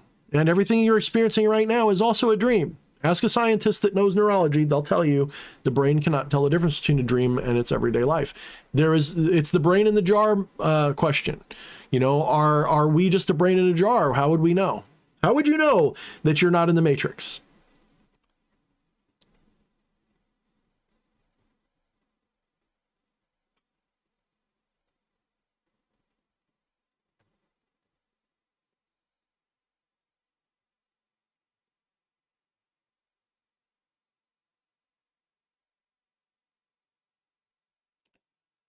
Odo says the lighter is just atoms stuck together with space between them. That's how Jesus could walk through walls. I got a problem with that. What's space? Explain to me what space is. The idea that space is nothing is wrong. Provably so. Even science doesn't say that. Even the most materialistic, atomistic scientist does not say that space is empty. They all recognize that space is still something. There is no such thing as space. There's density differentials. There is standing waves. Something is waving. That's what matter is. Atoms is a standing wave in, you might call it the ether, in the fundamental field forces, force fields, whatever language you want. But baryonic matter, as we understand it, is not really stuff, it's a detection. This is a very deep point that sometimes scientists get this, but a lot of them don't. One of the problems that humanity has is that we reify things. Look up the word reify. I'll tell you what it means, but look it up because I'll probably botch it a little bit. The word reify means to take an experience and turn it into a real thing. So an example of something that we reify would be if you look up in the clouds and you see a dog there, someone's going to say, oh, look, a dog in the clouds. There's no dog in that cloud. There's no dog there. But we'll say there's a dog there. Or a better example would be a shadow. When you see a shadow, you think you're seeing a thing. You say the shadow's a thing. In fact, the shadow's the opposite of a thing. The shadow is actually a spot where less is happening, not more. So a shadow, it looks like a thing only because in our normal experience, everything's lit up, so the exception to the rule is the shadow, so we call that the thing, even though the shadow is an absence of light, not a thing, right? So we reify shadows into being things. We reify time, because time is an experience, but it's not a thing. It doesn't exist, but it's an experience we're having. We reify that into reality. Space appears empty, so we reify space into emptiness, but it's not actually empty. Atoms are detections, but that doesn't mean that there's something there. You're detecting, you're experiencing a detection and then saying that's a real thing. All it is a detection. Now, from the material perspective of science, that's as real as it gets because that's what it's built on. So in fairness to materialism is built on the premise that that's reality, is the detection of things. From a more metaphysical perspective, a mystical perspective, that's bunk. That's not real. That's a useful way of looking at things. It's how models work. You can't do them any other way, but that doesn't mean that that's what reality is. So when a scientist says we know atoms are real because we detect them, you're reifying a detection. That doesn't mean that it's an atom. An atom means the smallest possible particle. Even atoms, as we understand it, aren't the smallest possible particle.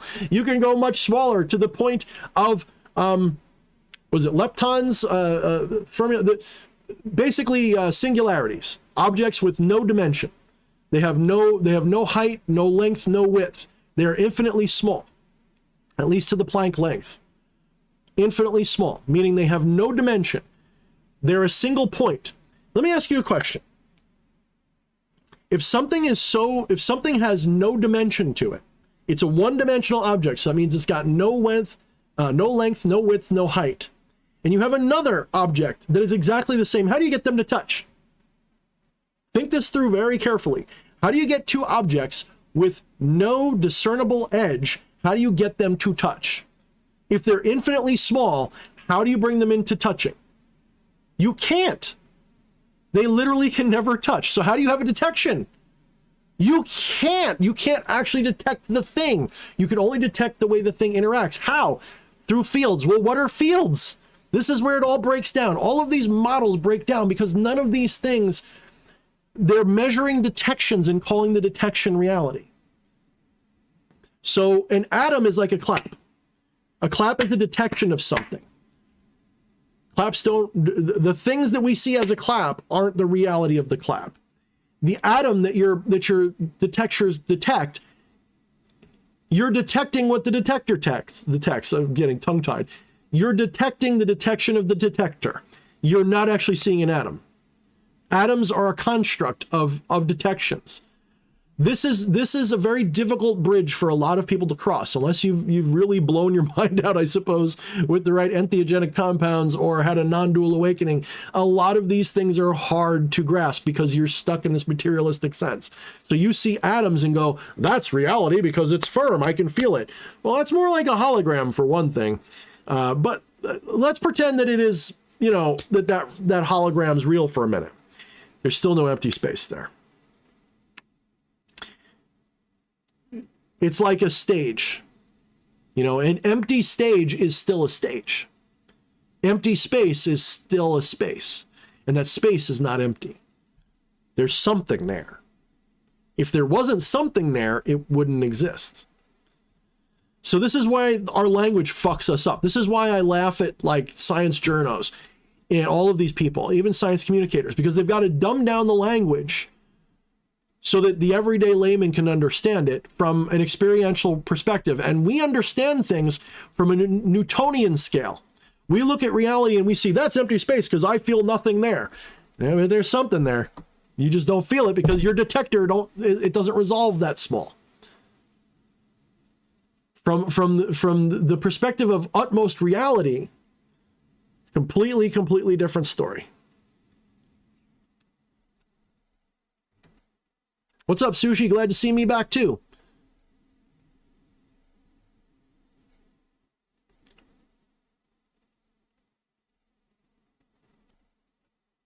Mr. Zombie says, they now say there was no single Big Bang, but the bang happened everywhere at the same time, and that there was no central point. Exactly. Everywhere is the center. Everywhere is the center. Exactly. Well put. They've known that for a while, but yes.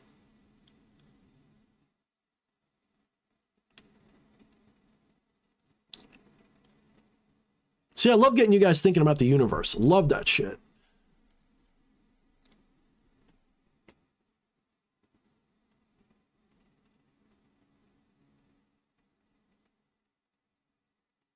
David Morgan says, we're all guilty of some pump and dump. Sorry, bad joke. No, it's not. That's a good joke. I like it. John Stone said, there you are, wondering where you've been. I took a break. If you go back to the beginning, I explained myself a little bit. I may take another one. I kind of enjoyed like not doing this for a little while. Kind of helps me get into it again.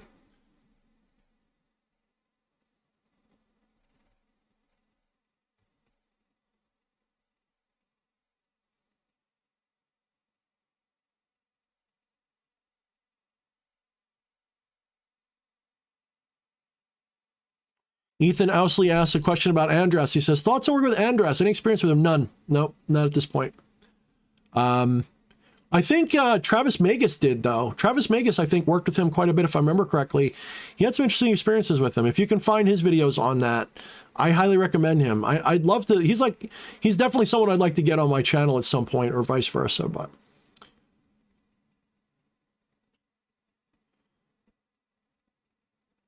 Ian Niley says, hi, DH Thorne. What do you think about orgone pyramids? I think it can cure insomnia. You know, I don't know.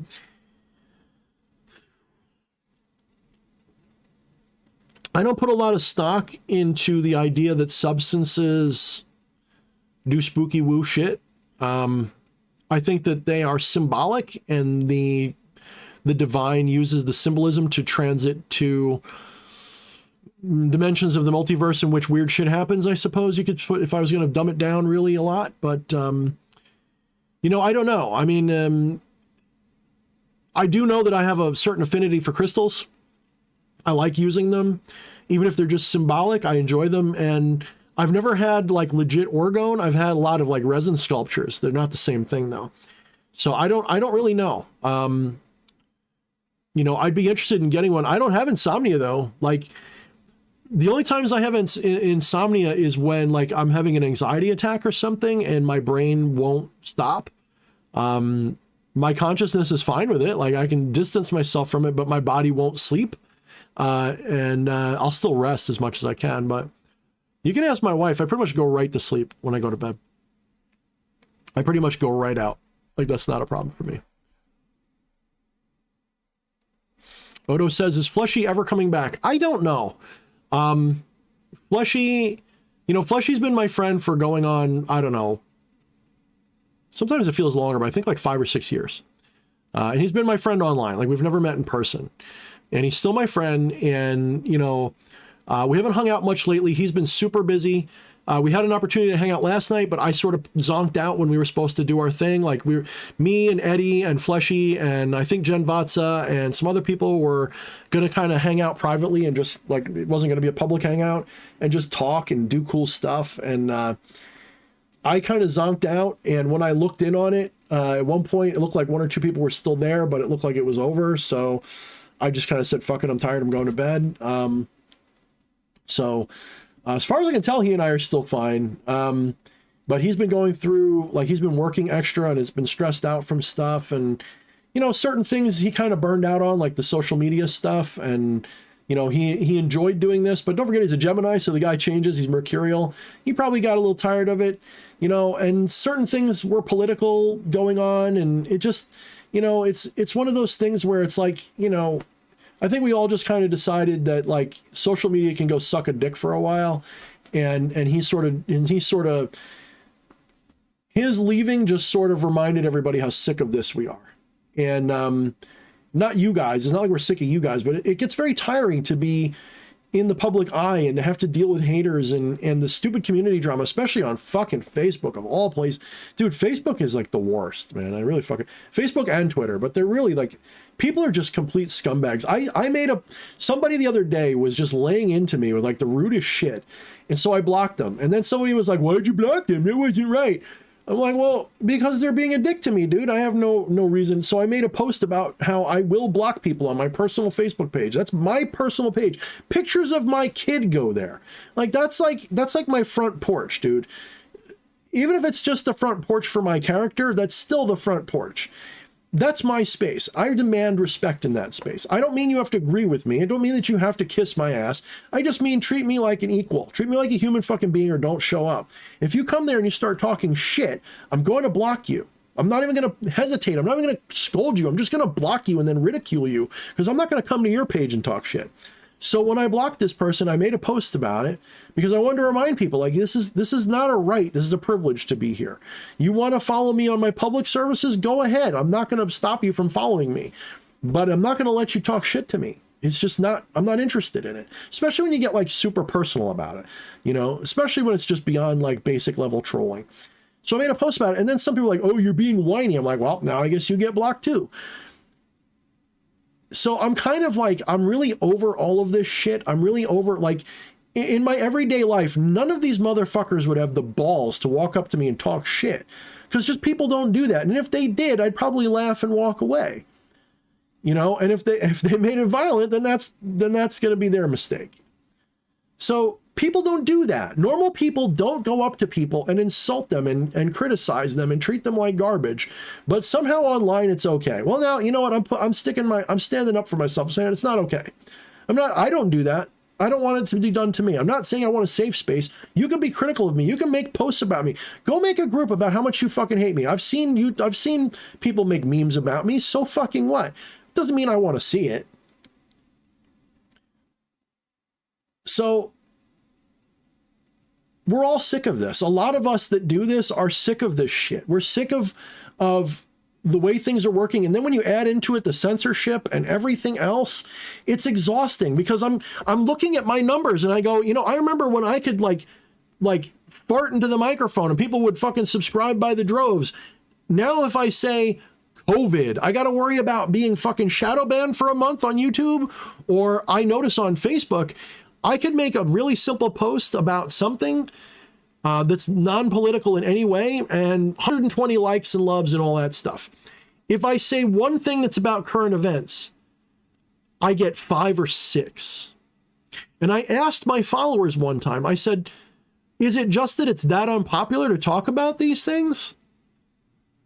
And some of them said yes, but then a lot of people were like, well, we don't even see it.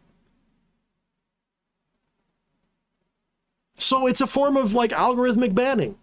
You say the wrong things, they demote your posts so that people don't see it. I'm telling you, I know that that's what's happening. I have, carry the one, around 4,000 followers on Facebook. And I don't accept most people. I have like 200 or 300 or 150 to 200 sitting there I haven't answered yet. So I've got that many people following me on Facebook, and if I say something that is non-offensive to the Facebook algorithm, I get 100 plus, sometimes 200 responses. But if I say Elon Musk is the MVP of Twitter today, nothing? You're telling me out of 4,000 people, not 50 people will like it or share it? Are you kidding me? That's obviously algorithmic. It's obviously something to do with that. You could say like people aren't following me for that stuff. I beg to differ. Every stream I do, politics comes up. And I'm not even the one starting it half the time. Every stream, somebody asks a political question sooner or later, or it comes up. People want to talk about it. We're looking at the world going off a cliff and people don't want to talk about it. The people who don't want to talk about it scare me more than the ones that do. So, it's exhausting. Being on social media is exhausting. Especially if it's part of your living. I've actually decided that I don't care if I can make a living doing this anymore. I'll still do it. I told you guys from the beginning, I'll still do this stuff. But like I've sort of, I'm not gonna say I've given up on making a living, but I've kind of decided that fuck it. If I make a living, that's good side money. I'll maintain my other job part-time and just keep doing that forever. Maybe closer to full-time during the busy seasons. Because fuck all of, and when I say fuck you guys, I don't mean you personally, you guys, because most of you people watching me right now are cool. But fuck the public, fuck you guys, fuck social media. Why should I let YouTube take a dime out of my money? You know, because they get paid when you pay me. I'm sick of this crap. All of this social media stuff is for the birds, but I do need it. You know, people saying, well, I deleted, and I understand why, I'm not criticizing. They're saying I deleted my Facebook, my social media. But I need it. You wouldn't know who I was if I didn't have one. YouTube counts as social media, by the way. So you wouldn't know.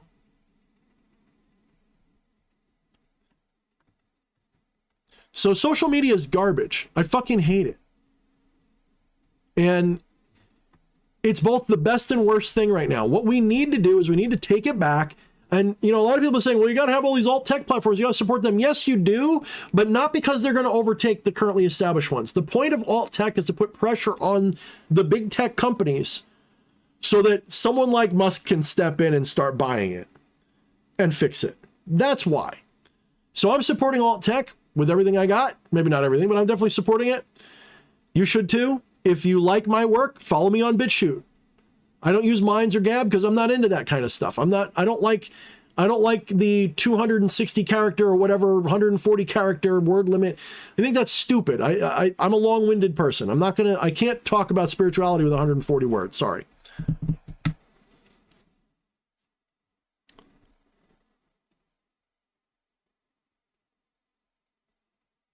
Jen Vatsa says, yeah, Fleshy and I ended up chatting for like 2 hours after everyone else logged off because Gemini. Totally, I get that. Totally get that.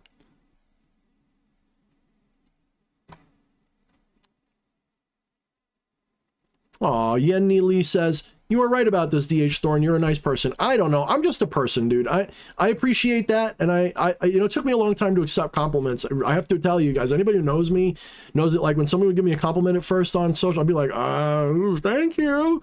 Like, I wasn't good at it. And now it's like, I understand. Like, when people give you a compliment, it's actually more for them than they realize. You know, like when I give somebody a compliment, it makes me feel good, right? It's not really about making them feel good, as much as it might sound like it. It's actually about making me feel good, because I get to feel like I'm around someone that I like and I'm making them feel good, right? So it may be meant to make them feel good, but it really ends up making me feel good. And so I realize that and I go, you know what? When someone's saying something nice about me, I'm just going to accept it and I'm going to be nice back. I'm not going to deny it. I'm not going to play the humble game and say, oh, you're nice too. Just say thank you.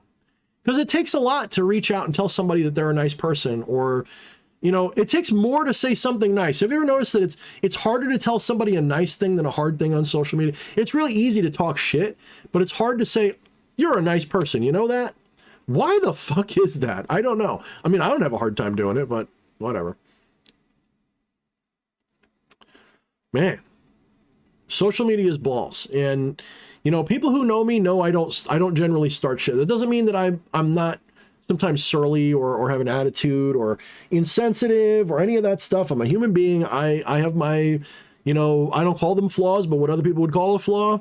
I've got all those quirks just like everybody else. And, you know, but I have certain rules of behavior. I don't draw first blood unless you're doing something that I absolutely have to.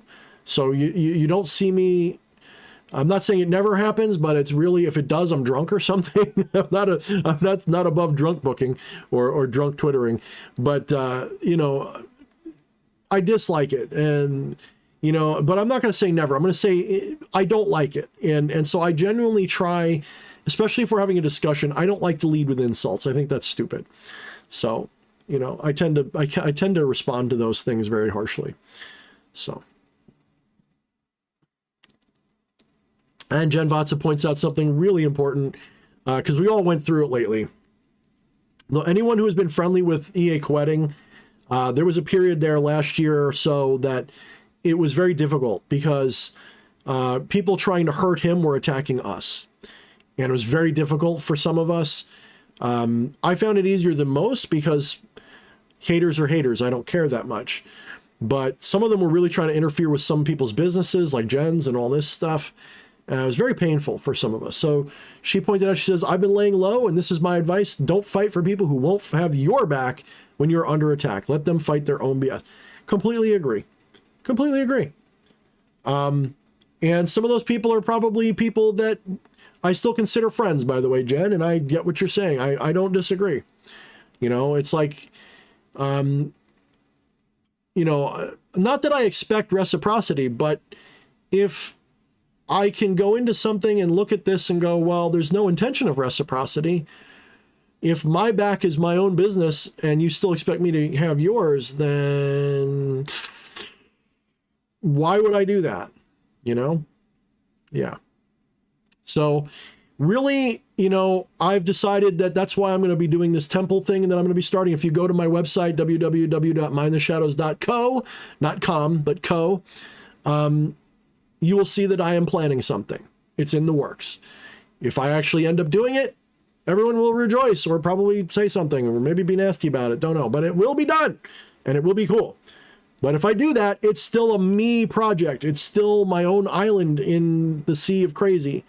And anyone who wants to spend time on that island is welcome. But it's not going to be like, you know, a new publishing platform. It's going to be nothing like that. It's going to be a portal for people. And we'll see what it does. We'll see. David Morgan says, where'd he go? I just scrolled a little bit and he disappeared. What star sign are you, DH? And how does it affect your life, brother? Is it a blessing? I'm a Gemini and still trying the differences. Oh no, he made it go away. Still trying differences of something. Well, I'm an Aries, first of all. My sun sign is Aries, if we're going tropical. My moon is Cancer. I have all of my, if you do things with elements, all of my elements are perfectly balanced except for fire, which I have 2 more of than I have anything else. So I have 3 of air, 3 of earth, 3 of water, and I think 5, if I remember correctly, 5 of fire.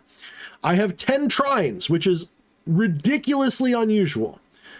It means I'm exquisitely talented, but also I tend to rest on my laurels because trines are like, you know, it's like, because here's me being egotistical, by the way. It's like having Zeus as your father, but being lazy about it. So it's more like, you know, you're slothy about it. So you're blessed with all of these talents. Things come easy for you, like they do for me. Anybody who listens to me knows, like, you ask me a question, unless it's about sports or something, I probably have an answer. I have a lot. I'm a polymath in a lot of ways. I have a lot of interests and I'm good at a lot of things. Maybe not the best, but I'm good at a lot of things. And that's my trines. But the problem with that is I don't have to work as hard. I don't have to struggle to get good at things. And when I come across a struggle, I hit blockages more than I hit hurdles. In other words, I'm more likely to stumble over the hurdle and stop and reassess and have to go through a harder time than you are when you hit a rough patch. So when I hit a rough patch, it fucks me up, but I'm more likely to fly over a rough patch than you are. Does that make sense? So like what you would consider a rough patch, I'm like, ha, peasant. But when I hit something, it's like, and I'm fucked for a while. Then I got a grand trine that's a fire trine, grand fire trine, which is, so I got 10 trines and a grand fire trine. A lot of fire going on, obviously. Yeah, my rising sign is very interesting because it's pretty much, you know, my rising, my north node, all this. I got a lot of cool shit, man. I have to do like a let's do my chart episode at some point again, because I did that once upon a time. So I'm a weird bird, dude. I'm a weird bird. Let's see. Whew. My throat's getting dry, so we'll have to stop soon. Eddie Romanov said, I still react to compliments like someone trying to hand me a diaper with a poopy diaper. Hand me a baby with a poopy diaper. Yeah.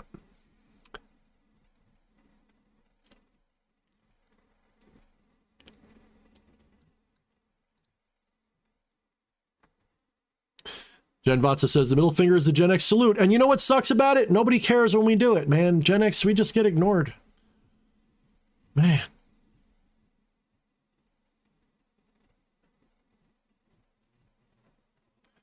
And Jen says, I mean, I don't want to engage in this drama, but I think it's fair to say, Jen says, yeah, but I also realize that some of the Balg affiliates and supporters fan the flames of the haters just as bad.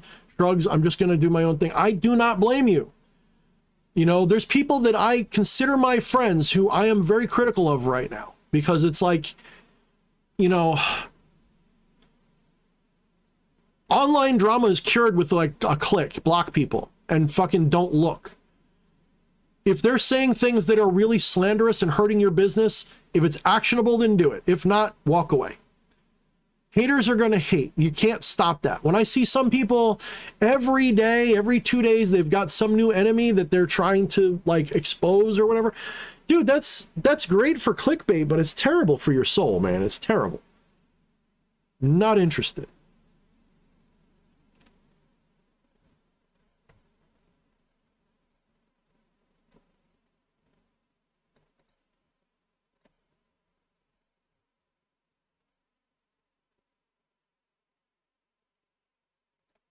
Oop, I think my lighting just changed. It likes to do that. It means it's about midnight.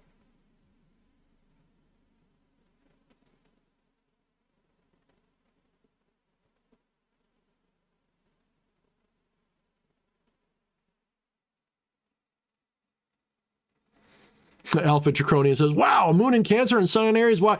Alpha, why is that a wow? I mean, besides the fact that it's a fire and a water and they're both pretty much, you know, I guess sun in Leo would be maybe more, because moon in Cancer is where it should be. Like that's in its own house. If Leo, so Leo sun and Cancer moon, that would be, to me, that would be like boom. But yeah, you let us know in the comments why that's a wow in a good or a bad way. You tell me. I love having moon in Cancer. Honestly, moon in Cancer to me is the best possible placement for me.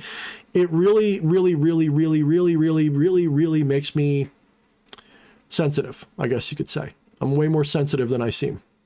I'm also the most humble person ever. I love when I brag about myself. I always catch myself going, did I just brag too much? Odo says, world needs more love. Until that happens, we will always be a type 0 civilization. After we progress to type 1, we can start to be like Star Trek. I mean, I'm going to say compassion. Like love, yes, but I like the word compassion better. Not that love is wrong. It's just, to me, compassion's more sincere. Compassion is a form of divine love. And compassion is just more sincere. It's not based on whims or on passions. It is a recognition of the divine in all things, including the self, which means you treat everything with the same compassion. And usually that means leaving people the fuck alone. Real compassion means getting out of people's way. The problem with love, and again, I'm sure you mean it, like I'm not criticizing your use of the word. Problem with love is that it's more of a masculine feeling. Compassion's more of a feminine thing. So compassion is a more feminine energy. It's more accepting. It's more tolerant. Love is more assertive to me. I know it's not supposed to be. That's just my impression of the word, by the way. So that's just me doing that pedantic thing I do.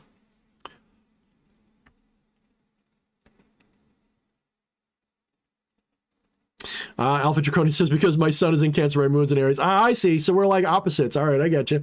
That's pretty cool too.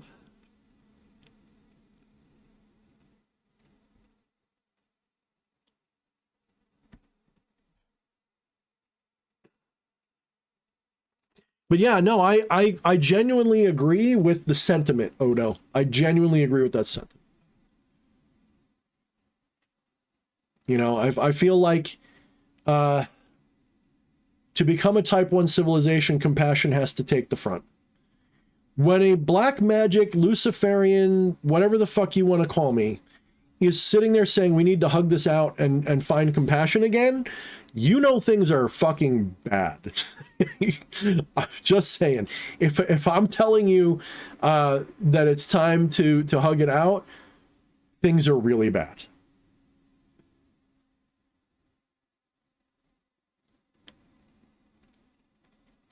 And he says, love is fire, compassion is water. I don't disagree. I think that's a pretty good way to put it. Yeah.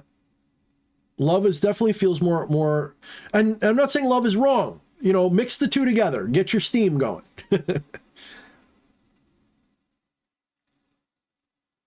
Wyatt, I think you promote your own channel enough. Maybe when you become of age, I'll give you a blue wrench and you can do like Nina does and you can occasionally promote your thing and it'll be good. But yeah, Wyatt's got a channel and he's pretty smart for his age. So I pick on him, but I also think that in time, given the right disciplines and the right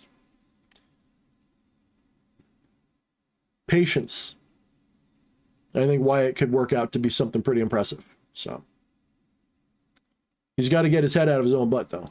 But I think he's got potential. So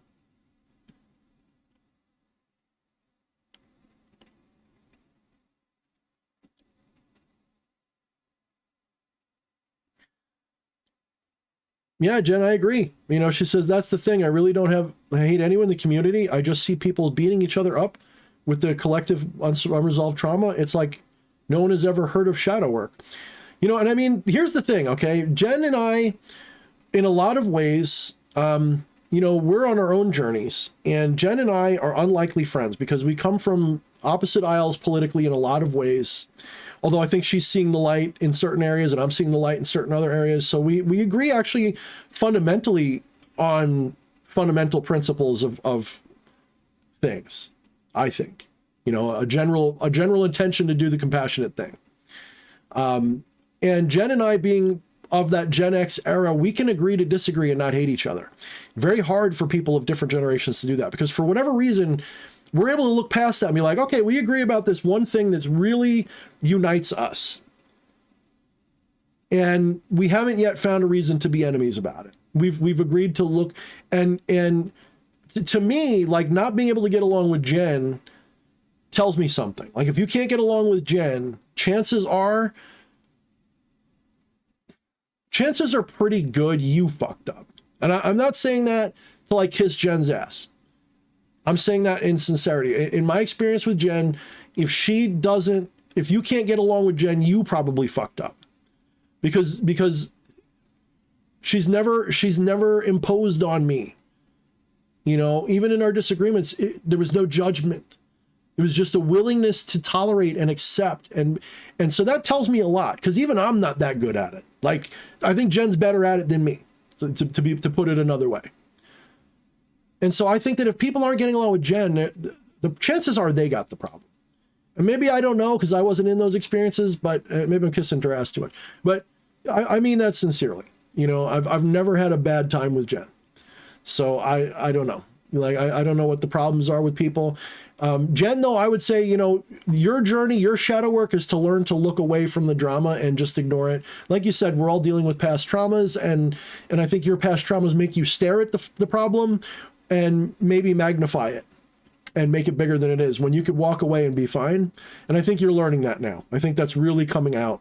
And I think that's going to be how you grow in the next few years. And eventually, just like I'm learning to stop magnifying all these politics things and making myself crazy, you're learning not to magnify all these dramas. And I think that's a beautiful thing, and I think you'll get it. David Morgan says, if you ever need any help with your channel, DH, I'm always here and happy. I appreciate that, brother. We'll see. I may take people up on it. I mean, at this point, I can manage it easily enough, but you know what it is that maybe it's my ADHD. Things start to bore me. I start to burn out. And then when the drama hits, whether there's drama or not, sometimes I see drama where there isn't. Sometimes I just don't fucking feel like it. You know, I don't feel like putting myself out there. Maybe I'm distracted about other issues and I don't feel like talking about spirituality, and that's my main thing. And, you know, there's so many reasons why I've been taking a break lately, and I really need to to rekindle the spark and love affair with this stuff. It's not that it's not there. You can ask anybody. I still do spiritual stuff all the time.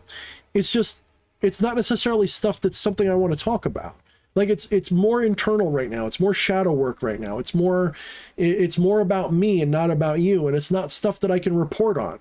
And that's difficult to like maintain a channel over. It'd be like if I had a tech channel and I was just bored talking about technology and I wanted to build my own computer for me. It's kind of like that. That's where I'm at right now. So that's one of the reasons I've also needed a break.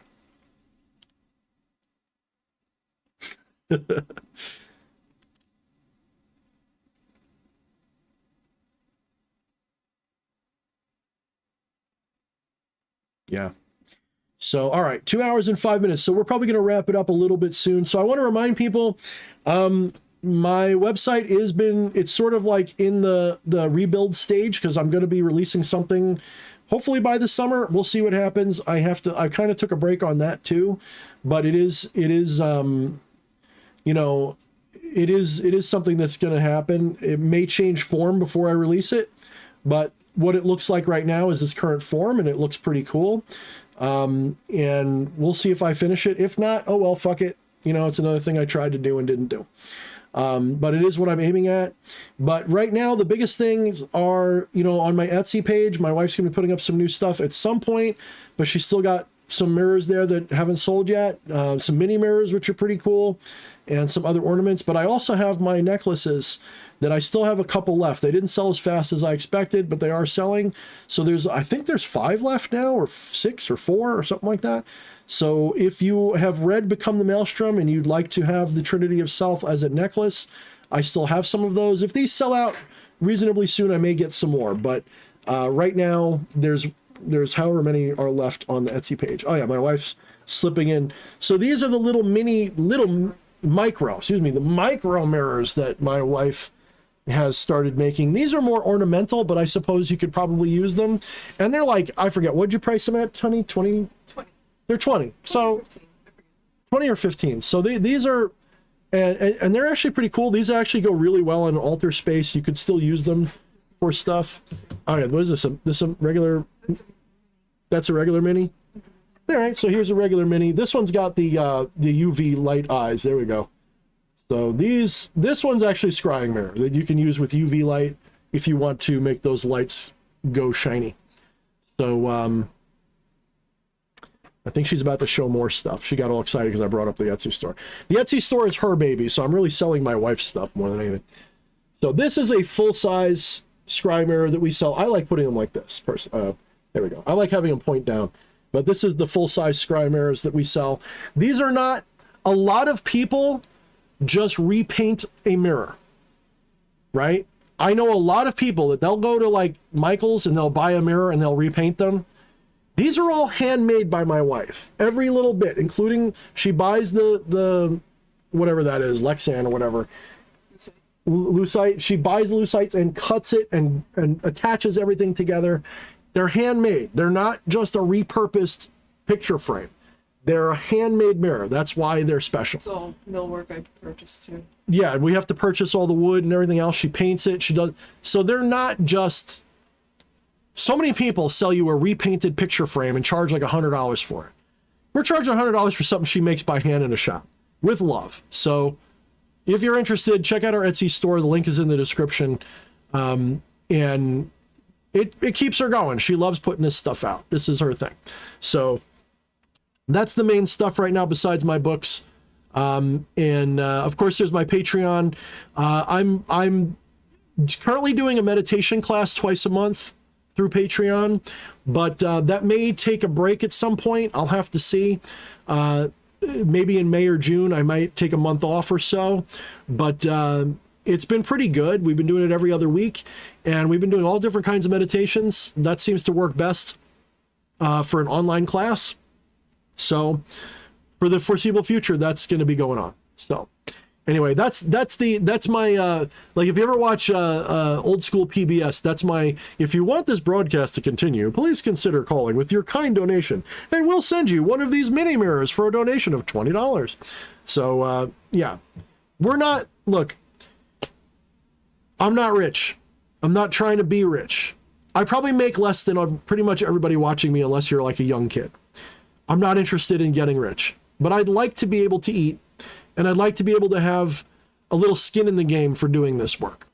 So unless you've got a problem with that, unless you're some kind of hardcore commie that thinks everything should be free, feel free to support me somehow. If you can't because you're down on your luck, I get it. Like, share, and subscribe, dude. That's always the best way, no matter what. If you like, share, and subscribe, you're a friend. You've already earned my respect, because a lot of people don't do that. If you go on your social media and be like, hey, check this guy out, dude, that means so much to me. Even if nobody looks at it, just the fact that you put yourself out like that to say that you like me, that means a lot. Believe me, it does. Like, I really, because when I do that, I feel like, is anybody going to give a shit?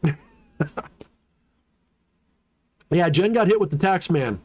That guy's a fucker. I'm probably going to hit with him too, because I know some tax laws changed, and I'm waiting for my refund, and it's been almost 21 days. And I know if you don't get it within 21 days, that means they're doing some kind of audit or some kind of, you know, I'm going to get a letter in the mail saying I forgot something. So that's what happened to me last year. So I'm expecting to get, last year they dicked me over. I didn't get the stimulus, and it took them until almost November. And it turned out I just had to send them a form. And when I did, they said that they owed me more money. So it wasn't even that I owed them. They owed me more. We got it the following tax year. Yeah, we ended up getting it the following tax year, for fuck's sake. Fuck this government. Damn it, it sucks. So, whatever, guys. Eldoria, what's up, sweetheart? We should get you on here one of these days. So, Eldoria Crow, everybody, she's got a good channel. I occasionally, like, look at the channel and stuff. She's got some pretty cool stuff. But welcome, Eldoria Crow. Good to see you again. And thank you for sharing. I appreciate that. Yeah. So, Wyatt's already saying goodbye. Eddie's saying satanic tote bags. Yep. My wife said she's going to crochet them. That would be badass. Would you guys buy satanic tote bags if we started offering them? In fact, fuck it, honey. Make a pilot episode. Make one or two of them. We'll see if they sell on Etsy. I'm not kidding. Make a couple. No, do the Baphomet. Remember, see if you can do a Baphomet one. That'd be badass. The Baphomet. The Baphomet. For the bathroom. Yeah, the Baphomet for the bathroom. Don't steal that idea. We own it now.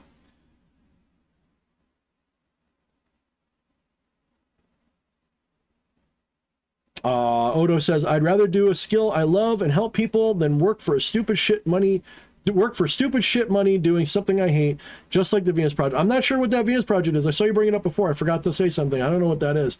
So, I don't know. If that's a thing, go ahead and post about it. I don't know what that is. Maybe you can tell me about it. But, yeah.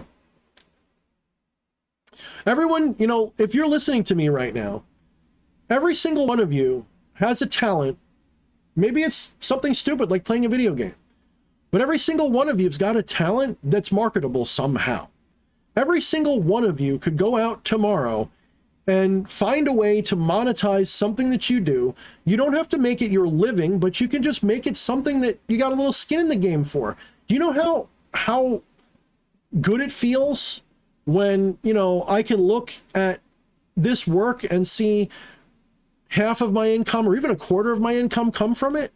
It's not a lot, but come on, man. It feels great. It's not about being rich. It's so liberating to be like, wow, I did that. I created this. I sold this. This is my business. I get to feel like I'm me now. I'm not working for somebody else. I'm working for me. Whew. Yeah. Yeah. I think you should all do that. Even if only you're as good at video games, then start streaming your video game playing on something and just do it and be interesting.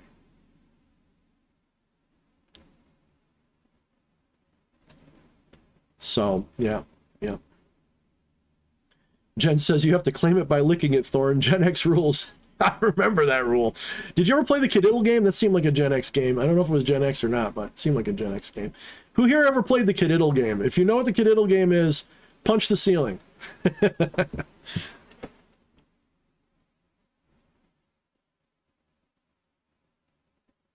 Oh, thank you, David. You know, I forget. I think it was like, I saw one of those memes that said like, oh, the Harry Potter, author started when she was 50 or some shit, and this person was this age and this person was that age. And I'm like, yeah, wouldn't that be cool? I don't think that's going to happen for me, though. I'm going to just be a blue collar guy and just kind of fade into obscurity. And here I am doing this for the fun of it and making a little bit of money and feeling great.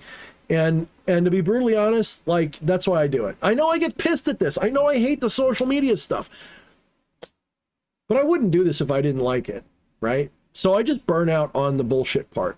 But the part that I like keeps me coming back. So.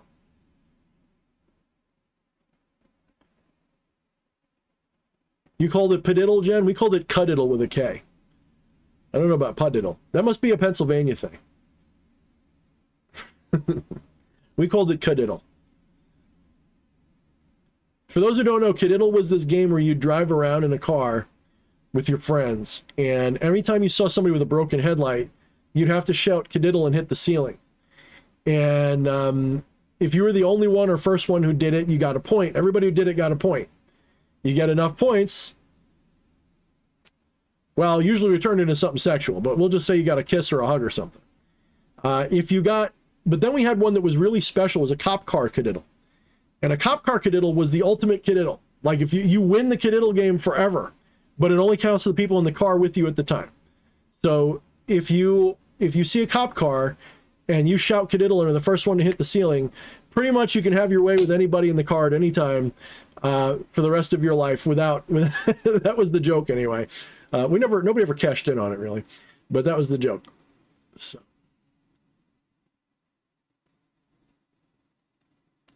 The cadiddle game. Maybe it was just like a slutty horror thing that we did, some of us. Yeah, Punch Buggy, I remember. I didn't play that one, but I remember that one.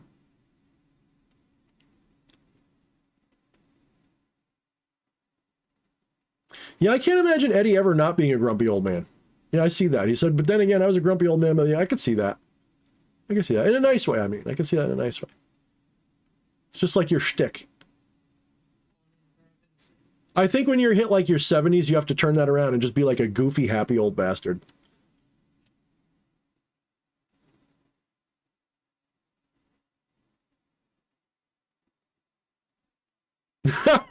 Jockster. Why did that made me laugh more than it should have. He said, in England, we call that the headlight game. Creative, huh? Oh shit, why is that making me laugh so hard? Why is that so extra funny? It just is. I think it's because in England they got all these great words for everything, right, honey? Like in England it's like they got like, I don't know, they got all these cool fucking words for call it a flat, and they got all these, we call it the headlight game. I guess it's because you used up all your cool words. That's like being in Australia. Australia's also got good words for things. So yeah, that's fucking great. The headlight game.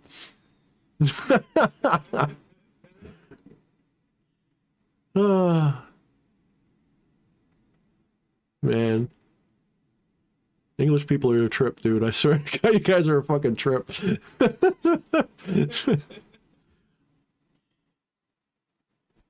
Did you ever hear, Jockster? Did you ever hear that? The way English used to sound? So like we always hear like, when we think of people speaking English back in the old days, we think of people like from current England, the way you talk. We think that's how, no, it was actually, you guys actually sounded like our Southerners back in like the Revolutionary War era. So like if you were to go to England in the 1700s, y'all sounded like people from the South. Like that's how you guys actually sounded. Like look it up. It blew my mind. It's not exact. It's just close. It sounded more like our Southerners. Not exactly, but more like our Southerners than you do like you sound now. I think that's a trip and a half. But people make fun of like people from the South in America. It's like, actually, look it up. It's pretty wild. It's closer. Not exact, but it's closer to that. Whew, that's a trip. Whatever happened to Dice Controller? I don't know, Blade. I don't know. Maybe he just found other people he likes. I don't know. I never had a problem with him. Not as far as I could tell. He might have a problem with me. I don't know. Seemed like he was cool. Yeah, I haven't seen him here in a while. Maybe he's been here and I just missed him.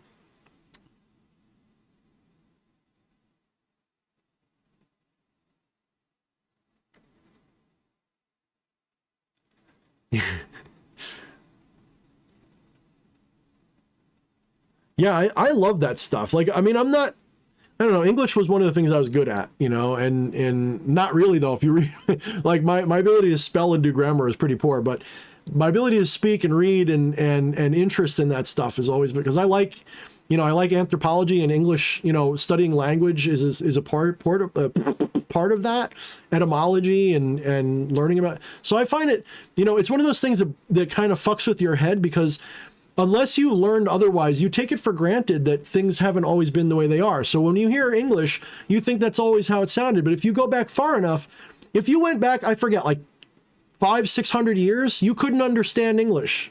Like all of you English speaking motherfuckers, if you went back 500 years, it would be unrecognizable. Figure that, or virtually unrecognizable. You go back 600-700 years, it's completely unrecognizable. It's a trip. It's a total trip to hear about that, to think that way. How much it's changed.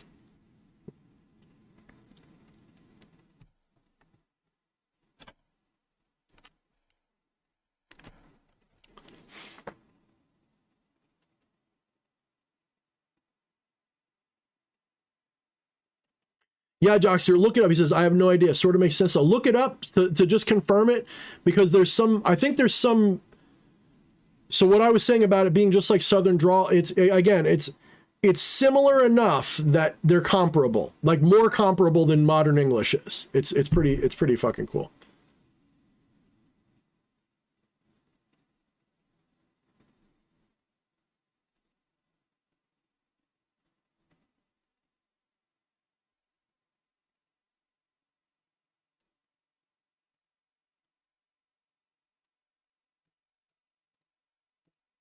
Good old Beowulf.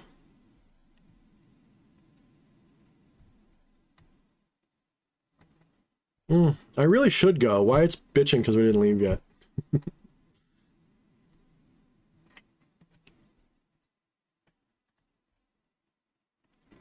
I want to leave. It's just, I feel like I'll feel bad if I just cut and run now.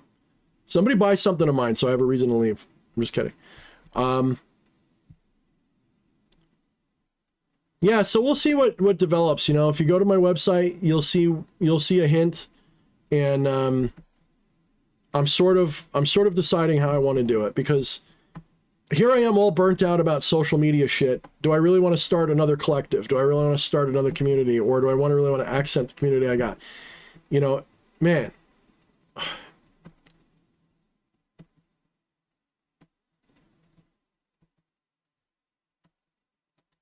So I got to be really careful about what I do.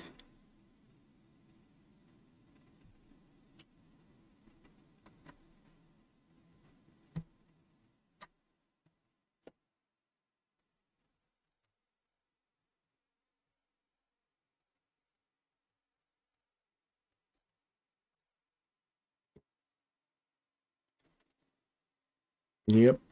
Too much silence. Remember when I used to like sit here and do these things? I used to be like, can't have silence. That's one of the reasons why when Fleshy was here, I talked so much more because it felt weird to have awkward silence with somebody sitting with me. It feels less weird to have awkward silence when it's just me because I can just say I'm reading. And I am reading, but nobody's chatting, so I'm just kind of like reading the same things over and over again.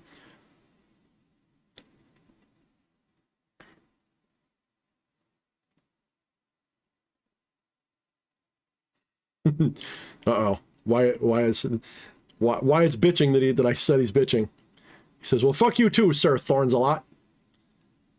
I like that, Thorne's a lot. I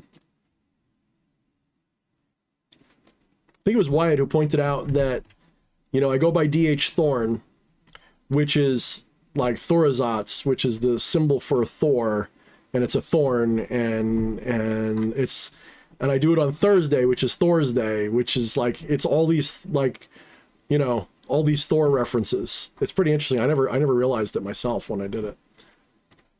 Very interesting.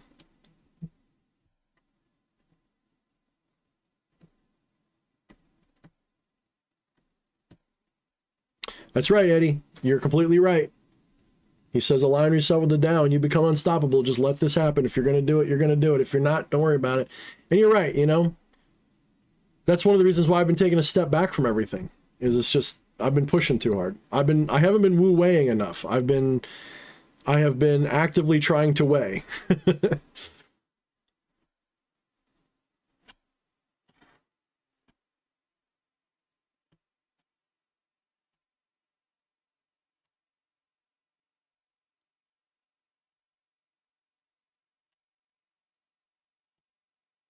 Oh, thanks. Thank you, Prince. Prince says, on point timing, just picked up Become the Maelstrom. Cool.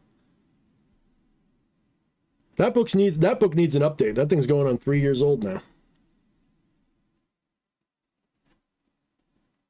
You know, Wyatt, that's the thing. You could probably ask Eddie, because Eddie's probably the one who hears this the most, because I'll ask him a question and it'll turn out that like this big revelation that I figured out is something that's always been there, and I was too stupid to know it because I didn't read a book. And he'll be like, no, that's literally what they say in this thing. I'm like, oh, fuck you, man. Like, I wish I came up with that. I guess I didn't. But no, I do this all the time. I intuitively do shit. Like, if you ever read the book Dune or watch the movie, there's a part where it says he will know your ways as if born to them. I've lived that life. Like, everywhere I go, I just intuitively do shit, and it seems like I'm like, wow, I figured this really amazing thing out. And it's like, oh no, that somebody just said that last month. Like, fuck you. Fuck. Really? I didn't invent it. There's nothing new under the sun ever. Damn it.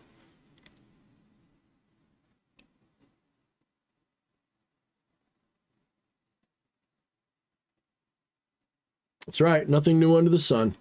But it sucks because sometimes you feel like you discovered something and you're like, oh. You know why it bothers me is because I'm always living in fear that someone's going to be like, Thorne stole this from such and so. I shouldn't say living in fear, but it's always like a thing in the back of my mind. It's like, fuck. You know, like I'll go off like, for example, some of my Christian musings. Well, then it fucking turned out that like some of the shit is like part of Gnosticism. I'm like, fuck, I didn't even know what Gnosticism really was until like 6 months ago, 5 months ago. Fuck. You know, it's... It sucks, man. It sucks. That's one of the problems with being intuitive or guided by spirits or whatever. They'll guide you into things, and a lot of the times it's old knowledge that's out there, and it trickled through the collective conscious, and you picked up on it, and it sucks because you'll. This is why I say like having all these trines sucks, because I don't have to work for it. I don't have to look it up, and then I can't give credit to people because I don't know who to give credit to. I found out later. I'm like, well, I feel like I figured it out.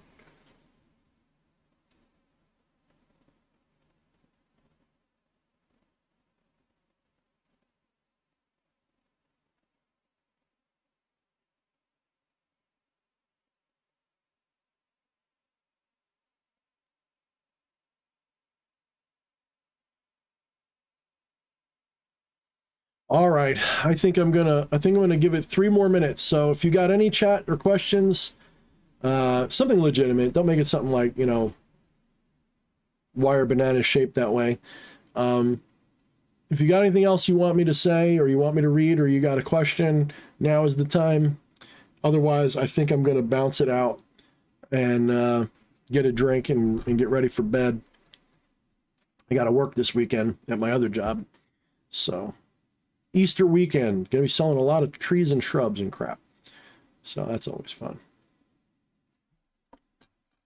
I don't want top chat. Why does top chat always pop up?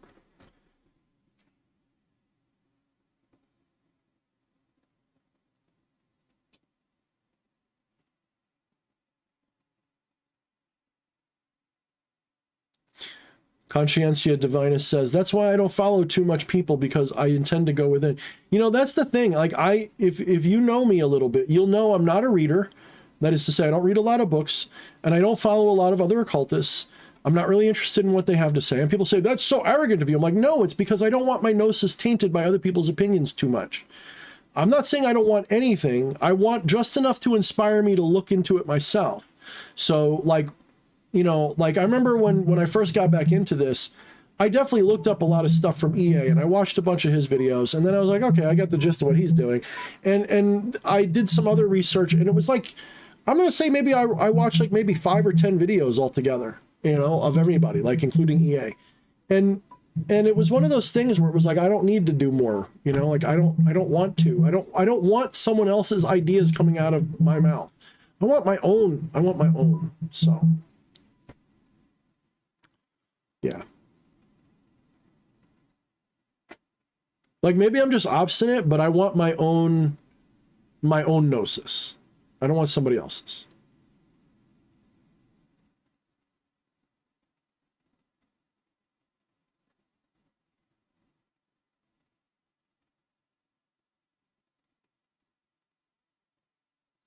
Alpha asks how the idea for the new book is coming.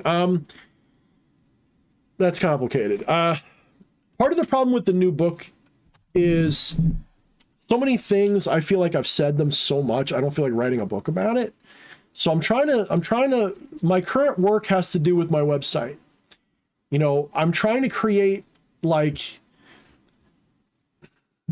I'm trying to almost like the spiritual successor to Become the Maelstrom, but a little bit more focused on a specific current, a little bit more like, with the intention of creating a series of practices and principles that line up into a self-contained program.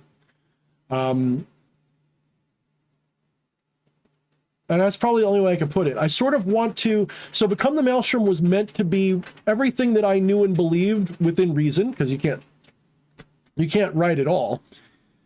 Everything summarized that I knew and believed about magic, everything that I had practiced up to that point in one book that was meant to be like the Dungeon Master's Guide or Player's Handbook. It was meant to be the whole thing so that people could refer back to that in all my future work. So when I wrote Shadownomicon, I'd say, look and Become the Maelstrom and utilize this, this, and this, you know, to go forward. I wanted that to be the centerpiece.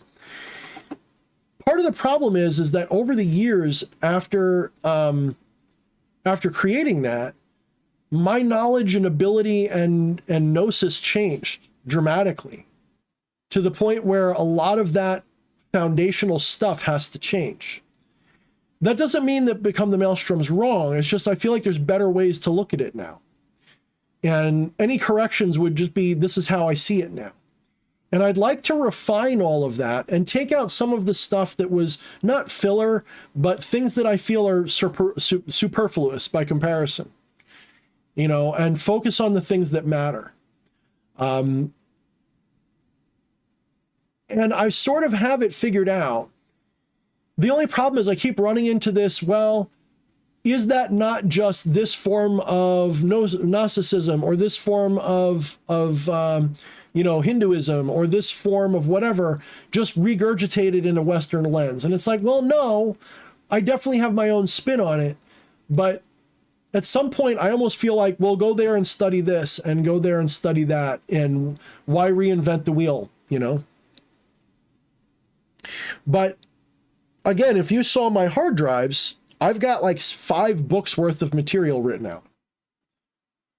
Like 5. And Alpha, there's not that much on the website. It's literally just a placeholder. But if you look at it, you'll see where my head's at right now. So then I have my fiction writing that I've wanted to do. But again, fiction writing for me, I'm good at it, I think. I'm good at telling stories and creating worlds. You know, ask anybody who's played a D&D game with me. I'm pretty decent as Dungeon Master, pretty good at creating worlds, pretty good at creating narratives. The problem is I've got to be in the zone to write fiction, more so than anything else, because philosophy and magic books, my brain's always running like that. Like even when I'm sitting there at work lifting trees, I'm thinking about stuff that other people don't. I don't mean to sound arrogant about it, but it's the truth. Most people, when they're sitting there with a, you know, hefting a 500-pound tree on a ball cart, aren't sitting there thinking about the multiverse, to put it bluntly. Most people are thinking about how their back hurts or some shit. So I eat, sleep, and breathe metaphysical concepts. I just do. You can ask my wife. When we have a fight, I'll bring up metaphysical concepts, like as a way to help figure it out. It's ridiculous. Like I'm bad. I'm really bad. But fiction, I really got to be undistracted. I've really got to be, I've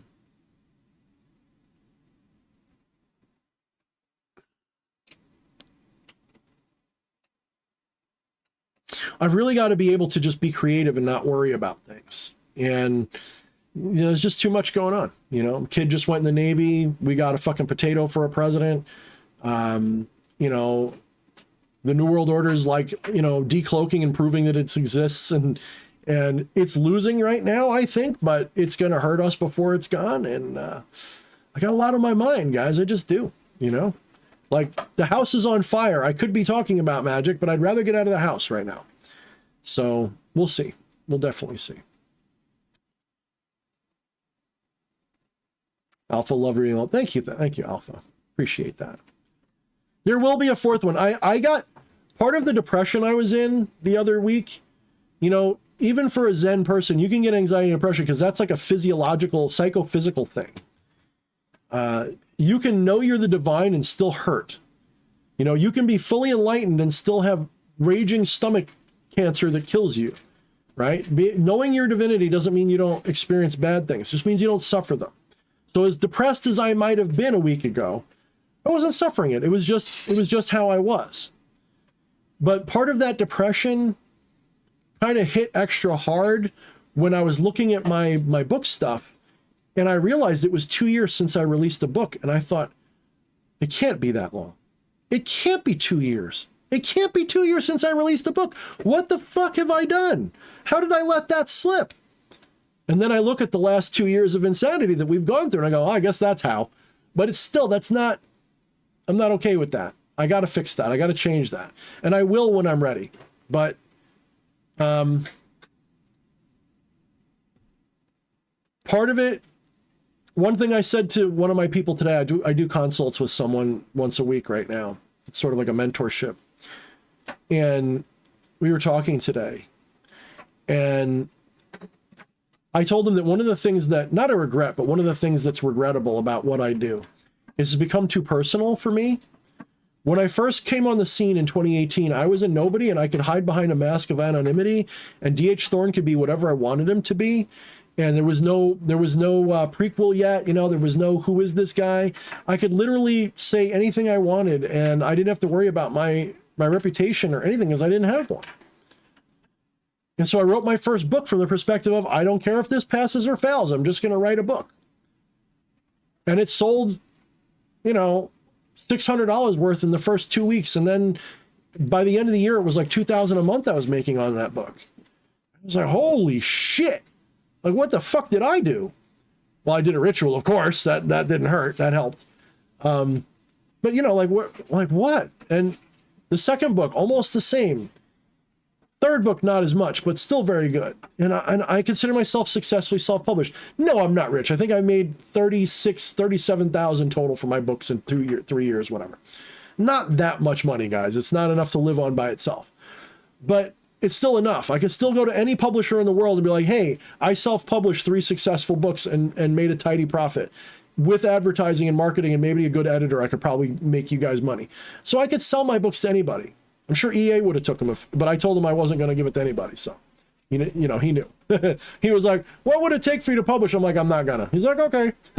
I said no. He didn't offer, he didn't ask, but he did, but he didn't. You know what I mean? Like, how do I put it? Like, the reason I did that was because I wanted to be friendly with EA with no strings attached. I didn't ever want there to be business between us.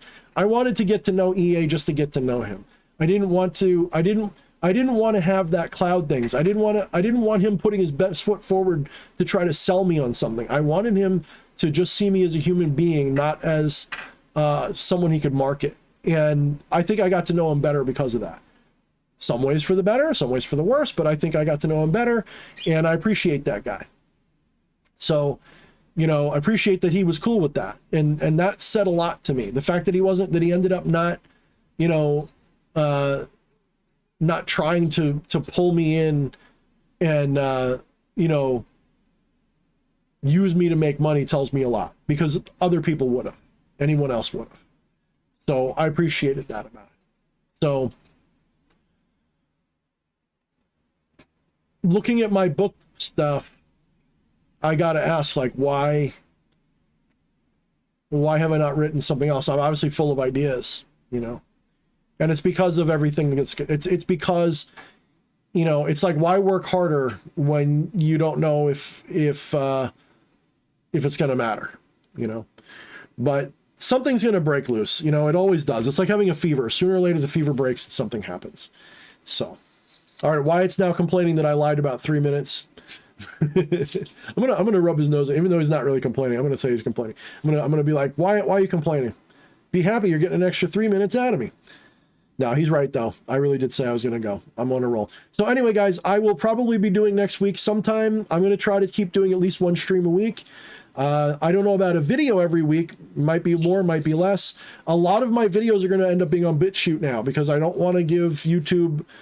I mean, it's going to suck not getting my channel growth, but I'm so sick of these, you know, these companies taking our hard work, and it'd be fine if they were profiting too, but they're turning it into a weapon against us. They're fucking censoring us, and they're deplatforming us, and they're trying to control what we say.